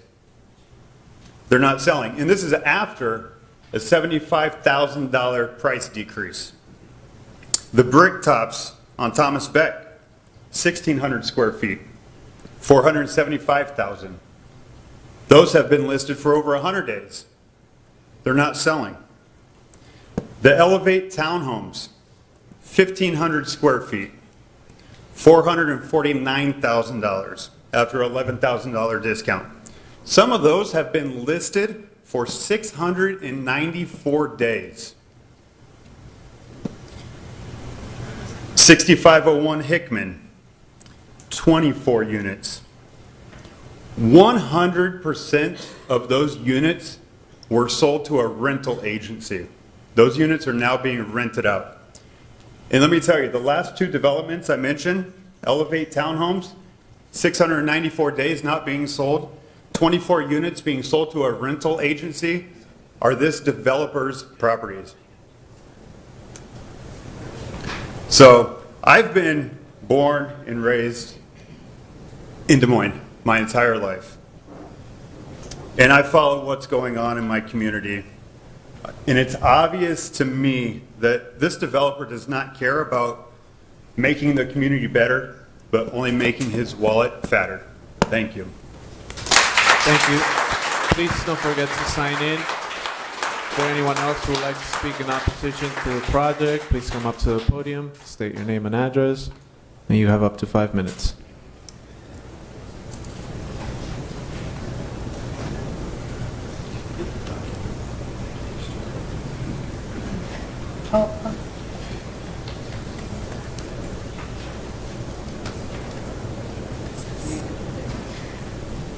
You want that? Okay.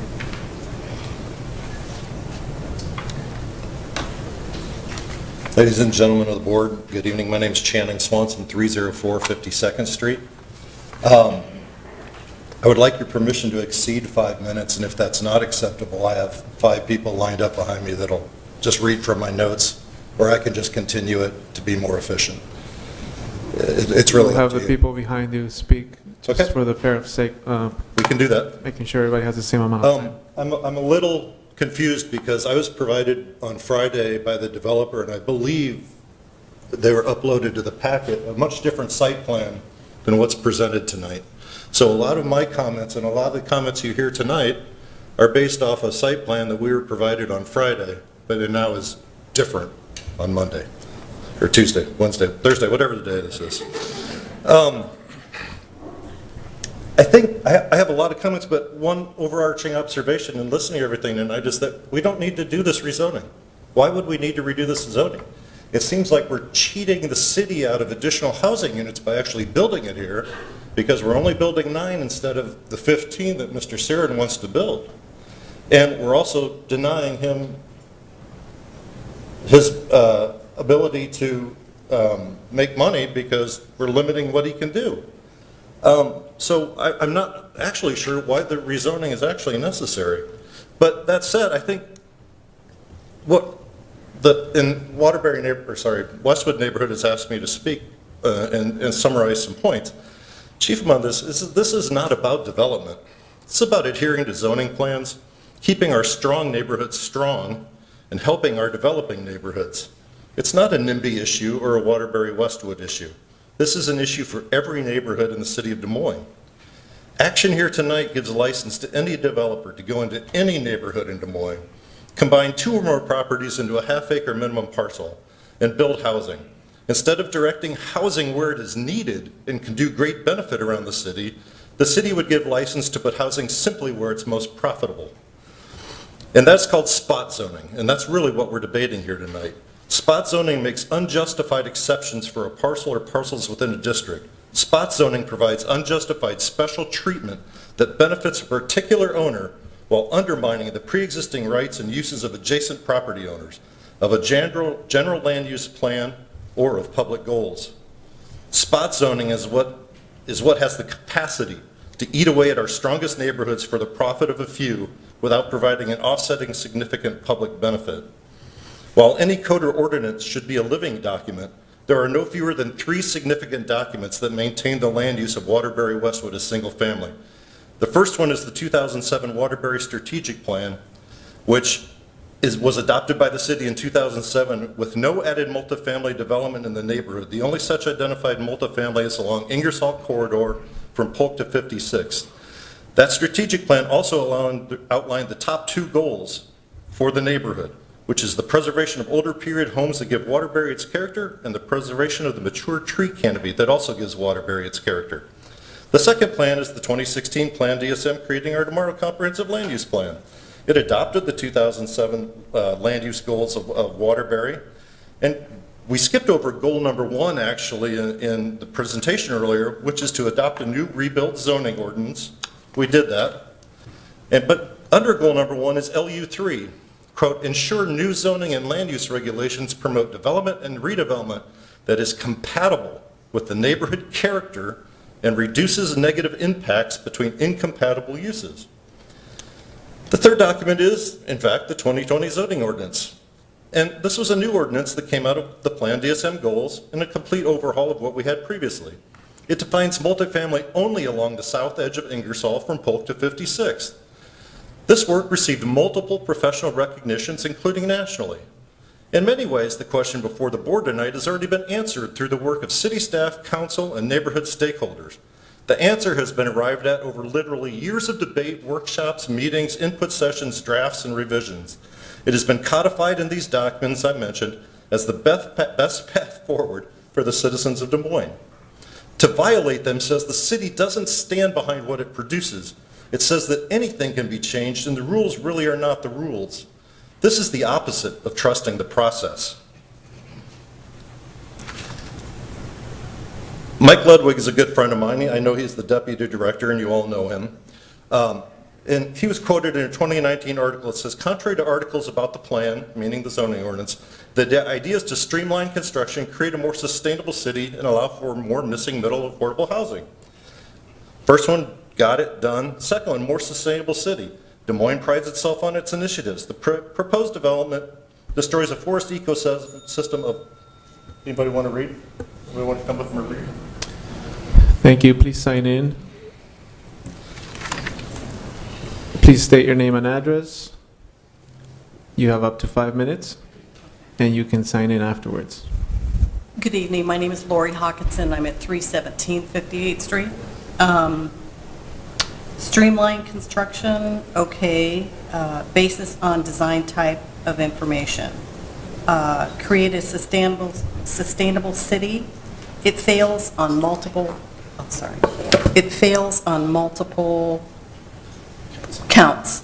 Des Moines prides itself on its sustainability initiatives. The proposed development destroys a forest ecosystem of 11 mature 200-year-old oak trees. Scrapes nearly flat. It would scrape this site flat with a 20 feet of elevation change and demolishes a 2,000 square foot house that has stood for more than 100 years to build, 9 to 12 units. Sustainability is renovation and reuse. Remember, the most sustainable building is the one that never is built. Developers claim being sustainable because they are electric is a red herring. Could never offset the embodied energy of demolishing, throwing away, and building new. If the sustainability goal is increased density, walkable communities, then how does cutting 10 units into an already vibrant neighborhood instead of adding the units to a developing or underserved neighborhood to help the city sustain its goals. You haven't helped Waterbury Westwood, and you haven't helped the community that needs it. Nobody that buys a 500K townhouse fronting a business corridor on a steep hill is walking to Fairway to get their groceries. Allow for more missing middle housing and affordable housing. This is not an affordable housing. Proponents would never cut 10 townhouses into a strong single-family neighborhood, nor would they advocate a development so entirely out of scale and place to its surroundings. At $500,000, these units are not exactly affordable for many people. Median Waterbury homes right now are $337,000. Median Westwood home is at $381,000. At $500K, you can already buy a very nice house with a nice property in either neighborhood. Why would you choose to live in a bland box with small windows that look out onto a busy corridor or down into your neighbor's backyard? Not missing middle housing. The theory behind missing middle housing is that spreading land costs over multiple households create a more attainable, affordable housing options. It's not of a big of an issue in Des Moines where land values are relatively low. You know, just like that one gal spoke, she lived in downtown Chicago. You know, that property is worth, $1 million. And you build a 9-unit place, and so the land is divided up amongst 9. That's not the case in Des Moines. You will not find a single missing middle housing advocacy group that calls for cutting large multifamily developments into stable, vibrant, single-family neighborhoods. The city has already identified specific target areas for redevelopment throughout the city. Waterbury is not one of these targeted zones. Waterbury and Westwood are already vibrant, stable neighborhoods. Cutting a large multifamily project into the neighborhood under the disguise of missing middle housing does not benefit the vitality of the neighborhood. It can only detract. However, adding to many of the transitional neighborhoods around Des Moines, you can add the vitality of those neighborhoods.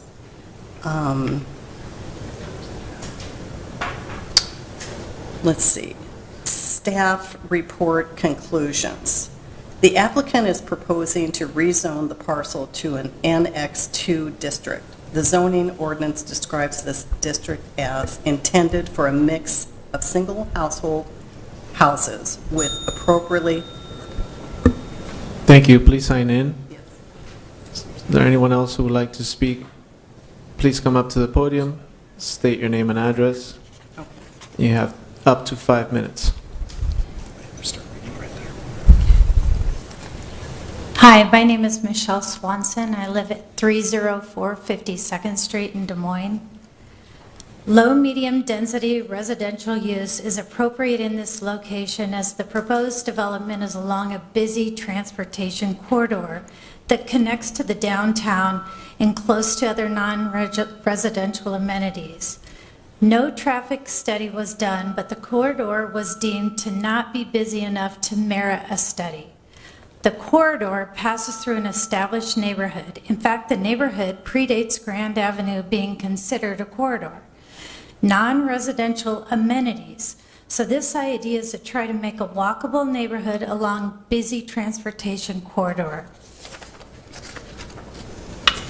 The development will complement surrounding uses so long as the design fits the character of the neighborhood and complies with the proposed conditions of approval. The zoning code and the guidelines for middle market housing both say the development should be appropriately scaled. The building volume of the proposed development is 3.76 times higher on a cubic feet per acre basis than the largest surrounding parcel. That is not an appropriate scale. Architecturally, the buildings adopt fake historical decorations and reappropriate those decorations onto a building mass wholly out of scale for the homes they are trying to emulate. Reminiscent of the apartments introduced into Waterbury in 1961 at 49th and Ingersoll, those have not contributed at all to the neighborhood. In fact, the adjacent properties, the apartment complex, have average values 32% lower than the remainder of the Waterbury neighborhood. Violates Iowa Code 18B.1.1.7. Community character, introduced by the Plan DSM document. Planning, zoning, development, and resource management should promote activities and development that are consistent with the character and architectural style of the community and should respond to local values regarding the physical character of the community. Our community values have been published starting with the Waterbury Strategic Plan. In ending, I want to talk about trust. I often find context to be important in these discussions. This is about trust. Not only the cornerstone of any relationship, cornerstone of culture for any organization. The City of Des Moines is an organization. Its residents place trust in the city to operate in the general best interest. Most times that creates a great culture that has made Des Moines a thriving city. Westwood neighborhoods are aspirational for our city.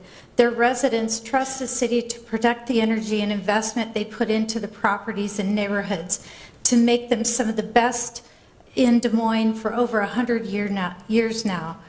Our metro is growing quickly, but our city is slowly shrinking. As a city, our energy should be directed towards improving areas that need improvement to reverse that shrinking trend and work to preserve the integrity and heritage of those aspects of our city that are already strong and form bedrock of the city. Waterbury and South of Grand are that bedrock. Waterbury is an established neighborhood that benefits from mature tree canopy overhead. The tree canopy, along with rolling hills and sympathetic curvilinear development pattern, provide a picturesque setting that sets Waterbury apart from suburban neighborhoods. In fact, many Waterbury residents cited the trees and natural landscape as their primary reason for locating in the Waterbury neighborhood. It was one of the first neighborhoods in the country to be designated as such. It is this neighborhood character, the natural setting, the trees, the historic homes that we must work to protect. Those characteristics are why residents choose to pay the highest tax rates in the metro and send their kids to some of the worst rated schools in Iowa. Yes, Roosevelt is the best school in Des Moines proper, but ranks 290th out of 338 high schools. When we blindly obliterate the very characteristic that give our best neighborhoods their beauty, charm, and attraction, we risk losing the bedrock that keeps our city from declining. With so much energy, investment, growth on the suburbs, we cannot afford to make mediocre these elements of our city that make it a place people want to live in despite its deficiencies. Thank you. Thank you. Please sign in. Is there anyone else who would like to speak in opposition to this project? Please come up to the podium, state your name and address. And let's state two new arguments instead of duplicate. Yeah. Thank you. Kim Corbin, I live at 329 58th Street, which is just 2 south of this proposed development. I live on the Grand Hill basically, and my driveway is incredibly steep. I cannot get up it when it snows. I have to rely on my neighbor to salt the driveway. When I go down it, I can't get up it. When I come home from work, I have to park on the street. It is already full. I have to park halfway down the street and then walk home. So I just want to reiterate the absurdity of putting a townhome development on this hill, the extensive grading. The other day when I tried to make it up the Grand Hill, the city's current solution to getting cars up that hill is a woman with a bucket of sand dumping salt during these busy traffic hours. To put more cars on that intersection does not seem to be feasible with that as the current solution. A woman dumping sand in the morning, pushing cars up. So I just want to bring that up, that that is what we're dealing with on this hill during snowy weather, with the kids walking to school as well. So, yeah, thanks. Thank you. Please sign in. Is there anyone else who would like to speak in opposition to this project?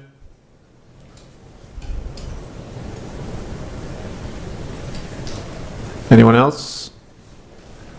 Please come up to the podium, state your name and address. You have up to 5 minutes. Hi, my name's Donia. I live at 328 on 58th. I just had a couple things that I wanted to touch on. One of them is that changes and, a need for more housing, those things are good, but in proper places. The area that we live in, Waterbury, Westwood, all of those things, those are very similar to Valley Junction, which is just a little bit west of us in the East Historic Village. Our area should not be getting changed. We have so many historical little things that are in our neighborhood that should be getting preserved. When it comes to the coding of our houses, the needing to change or needing to get approval to even make changes to our houses so that we can maintain the history, like those are the types of things that we should be taking into consideration before bringing in and rezoning a whole neighborhood. Also, I wanted to bring in, I know traffic has been talked on a lot, but also just the kids that are walking all the time from the 3 schools. Especially in the winter. My boyfriend is right out there and he is constantly pulling cars out of the poles. Last year I think he pulled 3 cars out of the ditch just from that Grand Ave street there right next to this proposed little building. And then, why aren't we taking this house into consideration for something like the Boulder House on Grand, which is just up over across from the art museum? I think that would be something amazing to look into the potential if this has the foundation for that and can make more money that way. Also trees. Trees are a huge thing environmentally right now with the shade that they bring and all of those things. I know trees have been talked about a lot, but we do need to take into consideration the neighborhood and what we want. I bought my house in 2021 coming from California just for the trees. We don't have a lot of that in California. This is a neighborhood that I sought out for these things. Many of my friends who I have met and brought to my neighborhood have fallen in love with the sense of community that we have and the people that are in there and the environment. We can sit on our porch, not hear car traffic, but then be surrounded by trees, and that's something that's amazing to have in a city. So I would greatly ask you to take that into consideration when you are voting. We don't have a lot of places like that here in the city, so I do greatly ask you to oppose this. Thank you. Please sign in. Is there anyone else who would like to speak in opposition? Anyone else? Please come up to the podium. You have up to 5 minutes. State your name and address. Good evening, everybody. I'm Tyler Gartenberg at 523 Waterbury Circle. I just kind of want to show you guys what... Excuse me, sir, if you can talk in the mic. Sorry. There are people that watch it and want to... show you guys the townhomes on Ingersoll that Mr. Siren was talking about earlier. So, let's see. So, here's one up there. They're all kind of grouped together. Been on the market 97 days, 76 views, 2 saves.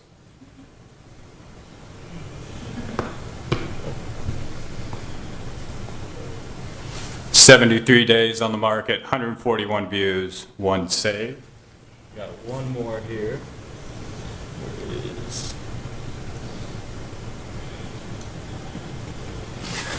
$315 days on the market, 89 saves, or 89 views, 1 safe, excuse me.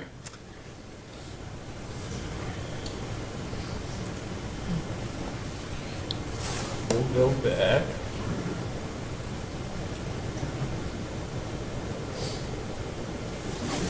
And then here's a house that's on, I believe, 56th Street currently for sale. 73 days on the market, 2,100 views, 147 saves. So I guess, I mean, Mr. Siren mentioned it earlier, but he's looking at data, or he mentioned data earlier, and, you know, looking at data on Zillow. It's clear people don't want these $700,000 townhomes, right? Or else, I mean, why would they take 90, 120, 300 days to sell? You know, I mean, if we're in a big housing crisis, these should be flying off the shelves like that. So, I mean, again, it just shows you what's out there now.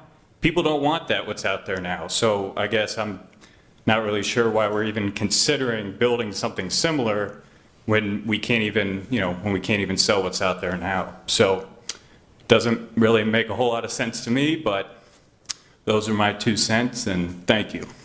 Thank you. Please sign in. Is there anyone else who would like to speak in opposition to this project? Please come up to the podium, state your name and address. You have up to 5 minutes. My name is Dave Musgrove. I live at 321 56th Street. Mr. Chairman, members of the commission, I have no prepared remarks. Can you get a little closer to the mic? Thank you. Okay, this is better? Thank you. I have no prepared remarks, but I do want to speak from the heart on this. We've talked about the proximity of this development to an elementary school, to a middle school, and to a high school. My son went to all 3 of those schools. My son needed to cross Grand Avenue to go to middle school and was struck by a car in that intersection. And this was 5 years ago or more. With regard to traffic, I don't need a study to tell me that there's a traffic problem on Grand. I don't need a new study to confirm whether or not more cars are a good thing or a bad thing. We know, the people in the neighborhood, the people who drive on Grand, know how busy Grand is. They know how problematic it is to travel in the winter. The question is, are we going to do things that make that problem better or worse? More cars makes it worse. I don't need a quantitative analysis to tell me that. Fewer cars would make it better. I'm sure that there are people that are looking at how to make that happen. I'm saying we have too many cars in proximity to too many children that are walking to 2 schools that are in close proximity to this development. And we've had to, just since the accident involving my son, we've had to retime the traffic light at 56th and Grand. We've had to hire a crossing guard. We're doing everything we can to keep these kids safe. Why would we go in the opposite direction? That's exactly what this project does. It's a step backward for safety. And those are my remarks. Thank you very much. Thank you. Please sign in. Is there anyone else who would like to speak in opposition to this project? Anyone else? If not, the developer does have 5 minutes for rebuttal.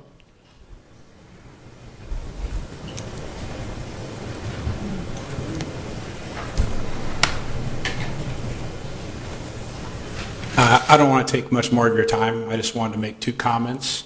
The one comment is on the density. The zoning would have restrictions to 9 units, and they've stated that in their staff report. And the other is the retaining wall. It's not 11 foot. It's the highest of the retaining wall would be about 7 feet, tapering down to nothing into the hillside. So that's all the comments I had. Thank you.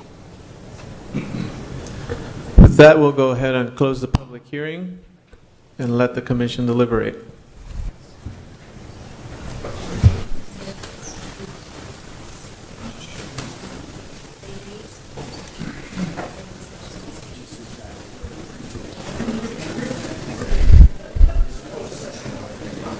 I guess I'll, let's let people go. What's that? Excuse me, we still have a meeting underway. Thank you. Go ahead, Will. One thing that I'd like to note is that when this was first proposed, there were going to be 15 units. And now there are going to be 9 units. And that took some time to do. But the plan is better now, in my opinion, than it was before. That's on one side of the coin.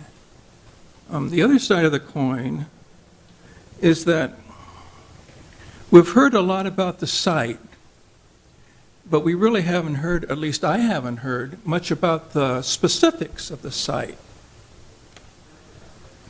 Well, the site's important. And according to the recommendation, any development on the property shall be substantially compliance with the submitted development concept, including architectural character and materials to the satisfaction of the planning and urban design administrator. Well, now we've seen a lot about the building itself, but in terms of the development concept, I think there are some specifics that at least I haven't seen. And my own sense is that it took some time to get from 15 to 9 units. But quite frankly, I think that I'd like to see more time that we can get together and get more details about what the site plan would have. Thanks, Will. I think at this time, we're only looking at the rezoning. A site plan will be submitted as part of the requirements of new development. So if any items need to come to our commission at that point, we will have to review those then. But to follow up on that, Johnny, it says that the site plan and so forth would be in compliance to the satisfaction of the planning and urban design administrator. It doesn't say that it would come back to the commission. Now, if it would, that's another thing. But if it's just to the satisfaction of the planning and urban design administrator, it sounds as if there's not more time for community input. Yeah, the intent of that language is to just ensure that this concept, the general concept would get executed. So what we were trying to avoid is a concept that's presented to you, and then when we get into the site plan stage, we have something that doesn't really look like what everybody thought was coming. So we left it somewhat vague because, as has been mentioned, there is a site plan, a formal site plan process ahead of us. There's a lot more details that applicant's going to have to flush out that you don't undertake until you actually have zoning. Right. So that's the point of that language, to have some security or sense of understanding, but have it be open enough that we could account for new information. So that's addressing the concerns that have come up about the number of units, for example, or some of the changes that may happen? Yeah, I mean, the condition number 1 would regulate the number of units. You couldn't have more than 9. If this were to be approved and this was adopted with these conditions, you wouldn't be able to have more than 9 units on the site. You might have less after you get into it, but you just couldn't have more. And then condition 2 is just to provide some certainty on architecture and general layout, amount of pavement, trying to minimize pavement and disturbance to the site, so. That's helpful. I have a question maybe for the city staff folks. I know that I spend a lot of time driving past here, actually, and I know that there's some duplexes, maybe a block or 2 away, and those weren't, do you know where those are, and could you point them out to folks? Because I think it's important to know that there's multifamily in this neighborhood.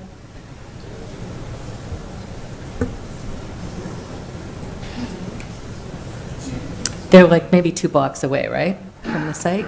Yeah, there, if Yeah, you're- on Grand. If you're on Grand, if you drive towards downtown to the east, there is multifamily along Grand. But going west. Going west on one of the corners, there's several duplexes. So like about Yeah. here? Yeah, I don't know if it's there on 58th or it's the next block, but there's, I mean, because there's been a lot of talk about the neighborhood, but I think if we looked a little bit, it's important to look a little more broadly and just pull it back a couple of blocks. Given that the intention of Plan DSM is to densify the corridors, I think it's probably important to know what the corridor looks like.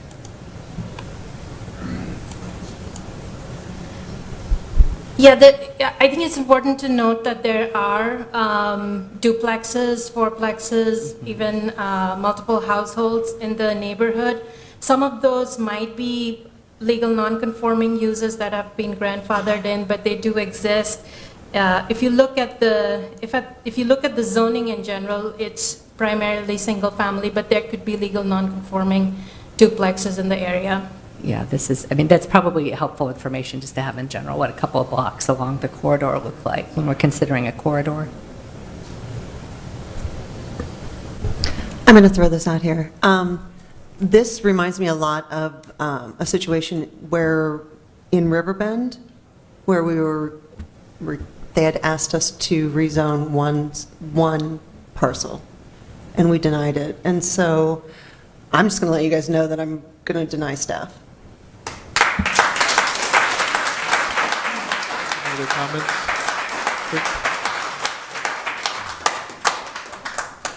Since we're always contrarian on almost everything, sorry about that. I do think it's important.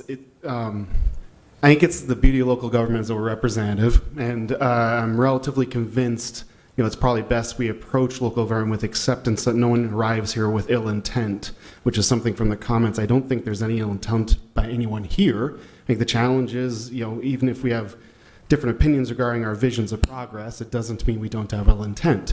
I think it's obvious community opposition makes final approval of this project very difficult. I think, remember, we're going to have to be a supermajority at council, so I think that there is some significant challenge here. I agree the economics of new construction versus rehabilitation is stark. I'm hopeful that given the community organization here, that if this project doesn't go forward, there will be an opportunity for those in the room who say they want to invest in this and want to see this be controlled in the way they want to see it, will put their money where they want it to be and buy it. That is the solution. So if you actually say you want to control it, buy it. That's an unfortunate reality of America. That's just sort of, we're stuck with that system. Sorry. But if that's what happens, fine, but I do want to explain why conceptually here, since we are talking about zoning and not talking about the house design itself, why I would actually be supporting staff. And it's because I believe it is vital that we densify smartly in this city. I'm fortunate enough to live in Drake, where we've had a lot of organic, dynamic densification over the years. I think it benefits our community to be tighter, to know your neighbors, to be able to actually do the things densification does.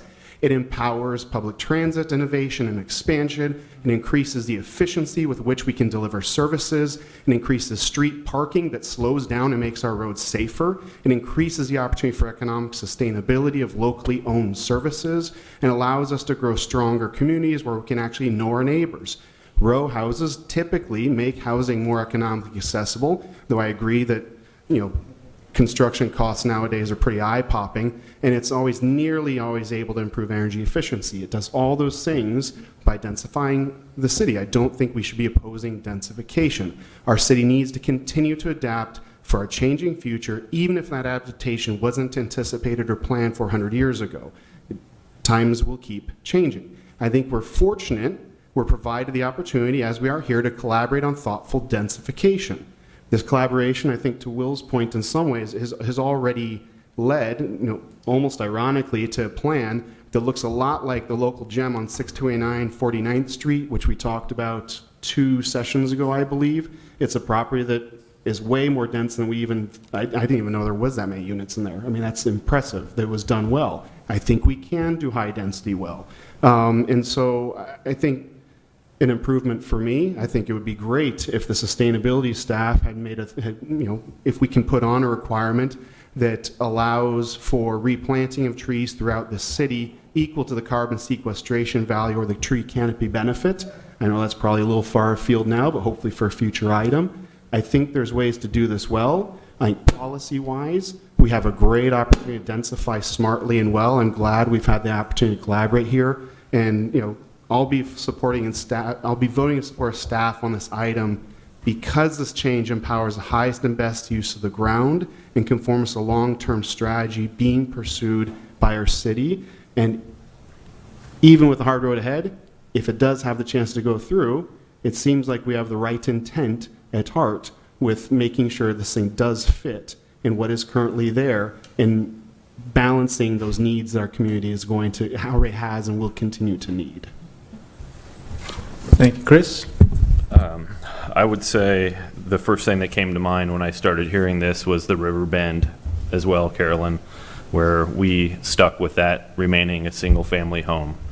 Another thing that was powerful to me as well was Channing brought up the 2007 land use plan that the neighborhood put together along with the city. I know all about that because I did that for the Grays Lake neighborhood as well myself in 2012.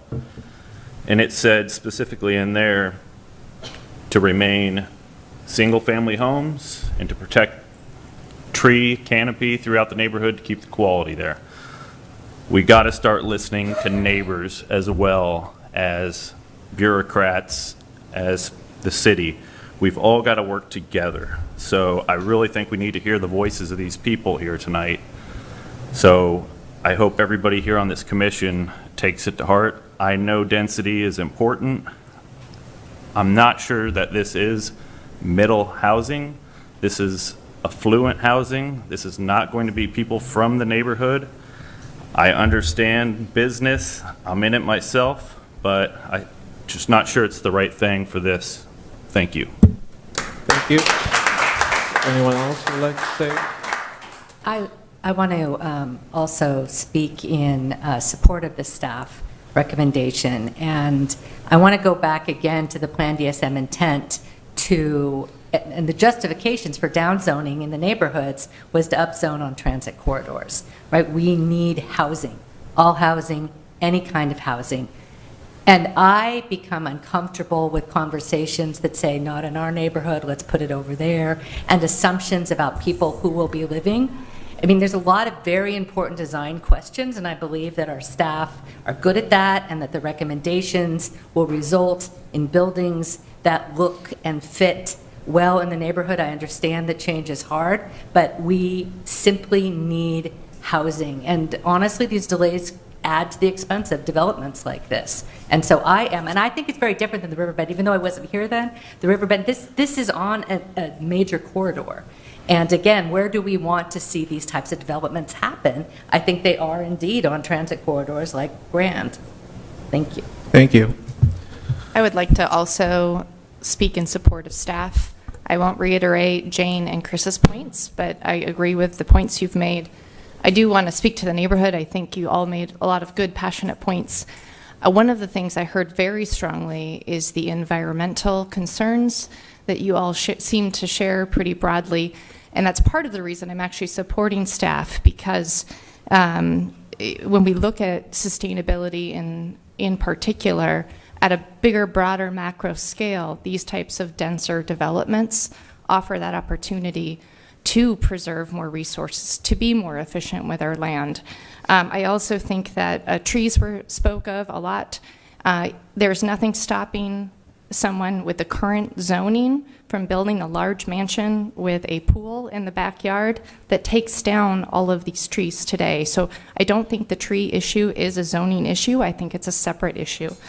And finally, from a traffic perspective, the more we're able to create walkable, compact neighborhoods, the more opportunity another 8 households on this piece of property could walk to school rather than being taken to school in another vehicle and adding more traffic to the corridor. So that's why I would vote, if we come to that, to support staff.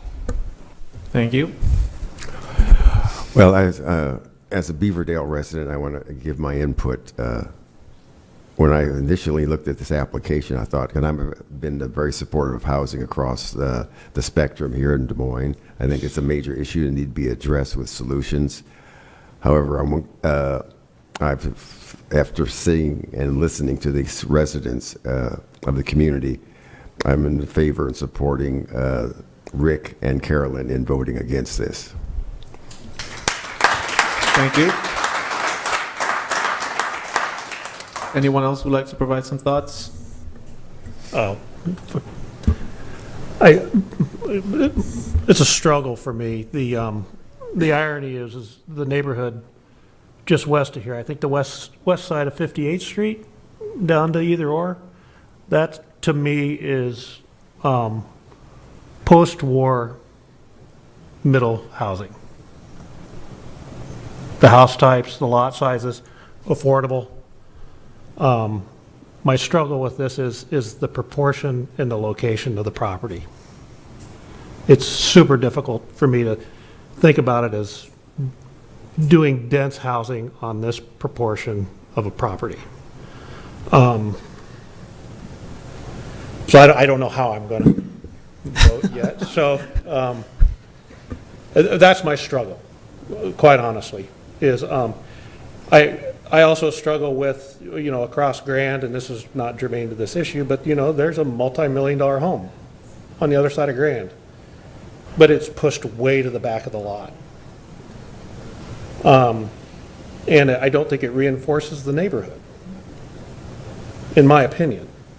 But, somebody bought the lot, paid a lot of money to do it, they can do that, like, Chris pointed out. So that's my struggle personally.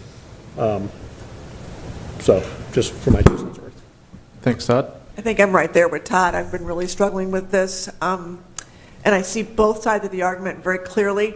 I'm just going to go with my gut, which was when I first heard about this, I was like, it doesn't make sense. It just does not make sense to me on this particular piece of property right there in the middle of that hill. So for that reason, I will vote no. Thank you. Were you going to say something? Yeah, I'm struggling with this too. I walk my child to Hannawald every day. We cross 56th. We cross Grand at 56th, and there's no question that intersection is terrible. That's a 4-lane road that should be on a diet, and it should go to 1 lane in either direction with a turn lane in the middle like Ingersoll, and I think that the city will eventually do that pending money. It's steep and people go really fast there, so that's all. I know that to be true in my own experience. I also came to this meeting with the intention of supporting density. It's not a precedent. This isn't the first time that this body has seen a request for more density. We see it every single meeting, and I support more density almost every single time, over the objections of the neighbors that come in and say the exact same things that everybody here has said, the same types of responses. I think this has been better organized and more articulate and with less kind of emotional, like we just don't want anything to change. This has been a thoughtful sharing of ideas. I think my biggest problem with the proposed development is that it is insisting on being townhomes, which requires that you flatten the site in order to get cars to every single door. So all 9 units have to have a car be able to get to it. If it was a multifamily, like a building like the one we looked at last time, you don't have to get a car to every building. Those things can sit there and have 4 or 6 units that you can walk to. And if you really wanted to you could put a small 15 unit apartment building on this site without tearing it apart. There's other ways to skin the cat if you're just looking for density that are less disruptive to the site. I don't think that's been pursued, probably because it's easier to sell townhomes. It's just a simpler economic kind of instrument. The precedent up on Ingersoll that is familiar to us all is we've talked about it in this body. It's too big. The scale's not quite right. It's not, I don't think, what we want everything to look like. There's too many units slammed too close together there. It's not quite what we're looking for. I feel like this isn't quite what we're looking for, but I don't want to be against densifying. So I don't know what I'm going to do. Thank you. I agree with everything that has been mentioned from both sides of the commission. I just want to throw in a couple of thoughts, because I will be supporting staff in this request. This is a way that we are able to get some of that gentle density, not only in X neighborhood or that neighborhood, but we need this everywhere, so that's why I will be supporting the request. The applicant has tried to take into consideration the things that the neighbors have brought up. The concept has come a long way, and the architectural features seem to fit within the neighborhood context. I myself live in a neighborhood where some of these townhomes from the developer have gone up, and they have made the neighborhood much diverse as far as not only the people that live there, but also the different prices of the housing that's in the neighborhood. So those are my 2 cents. Is there anyone else that would like to speak? Otherwise, we will entertain a motion.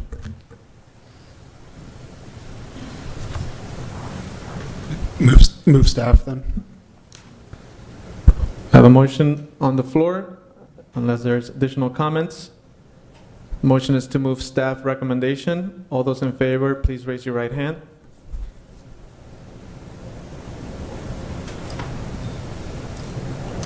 All those opposed, same sign. Motion does not pass.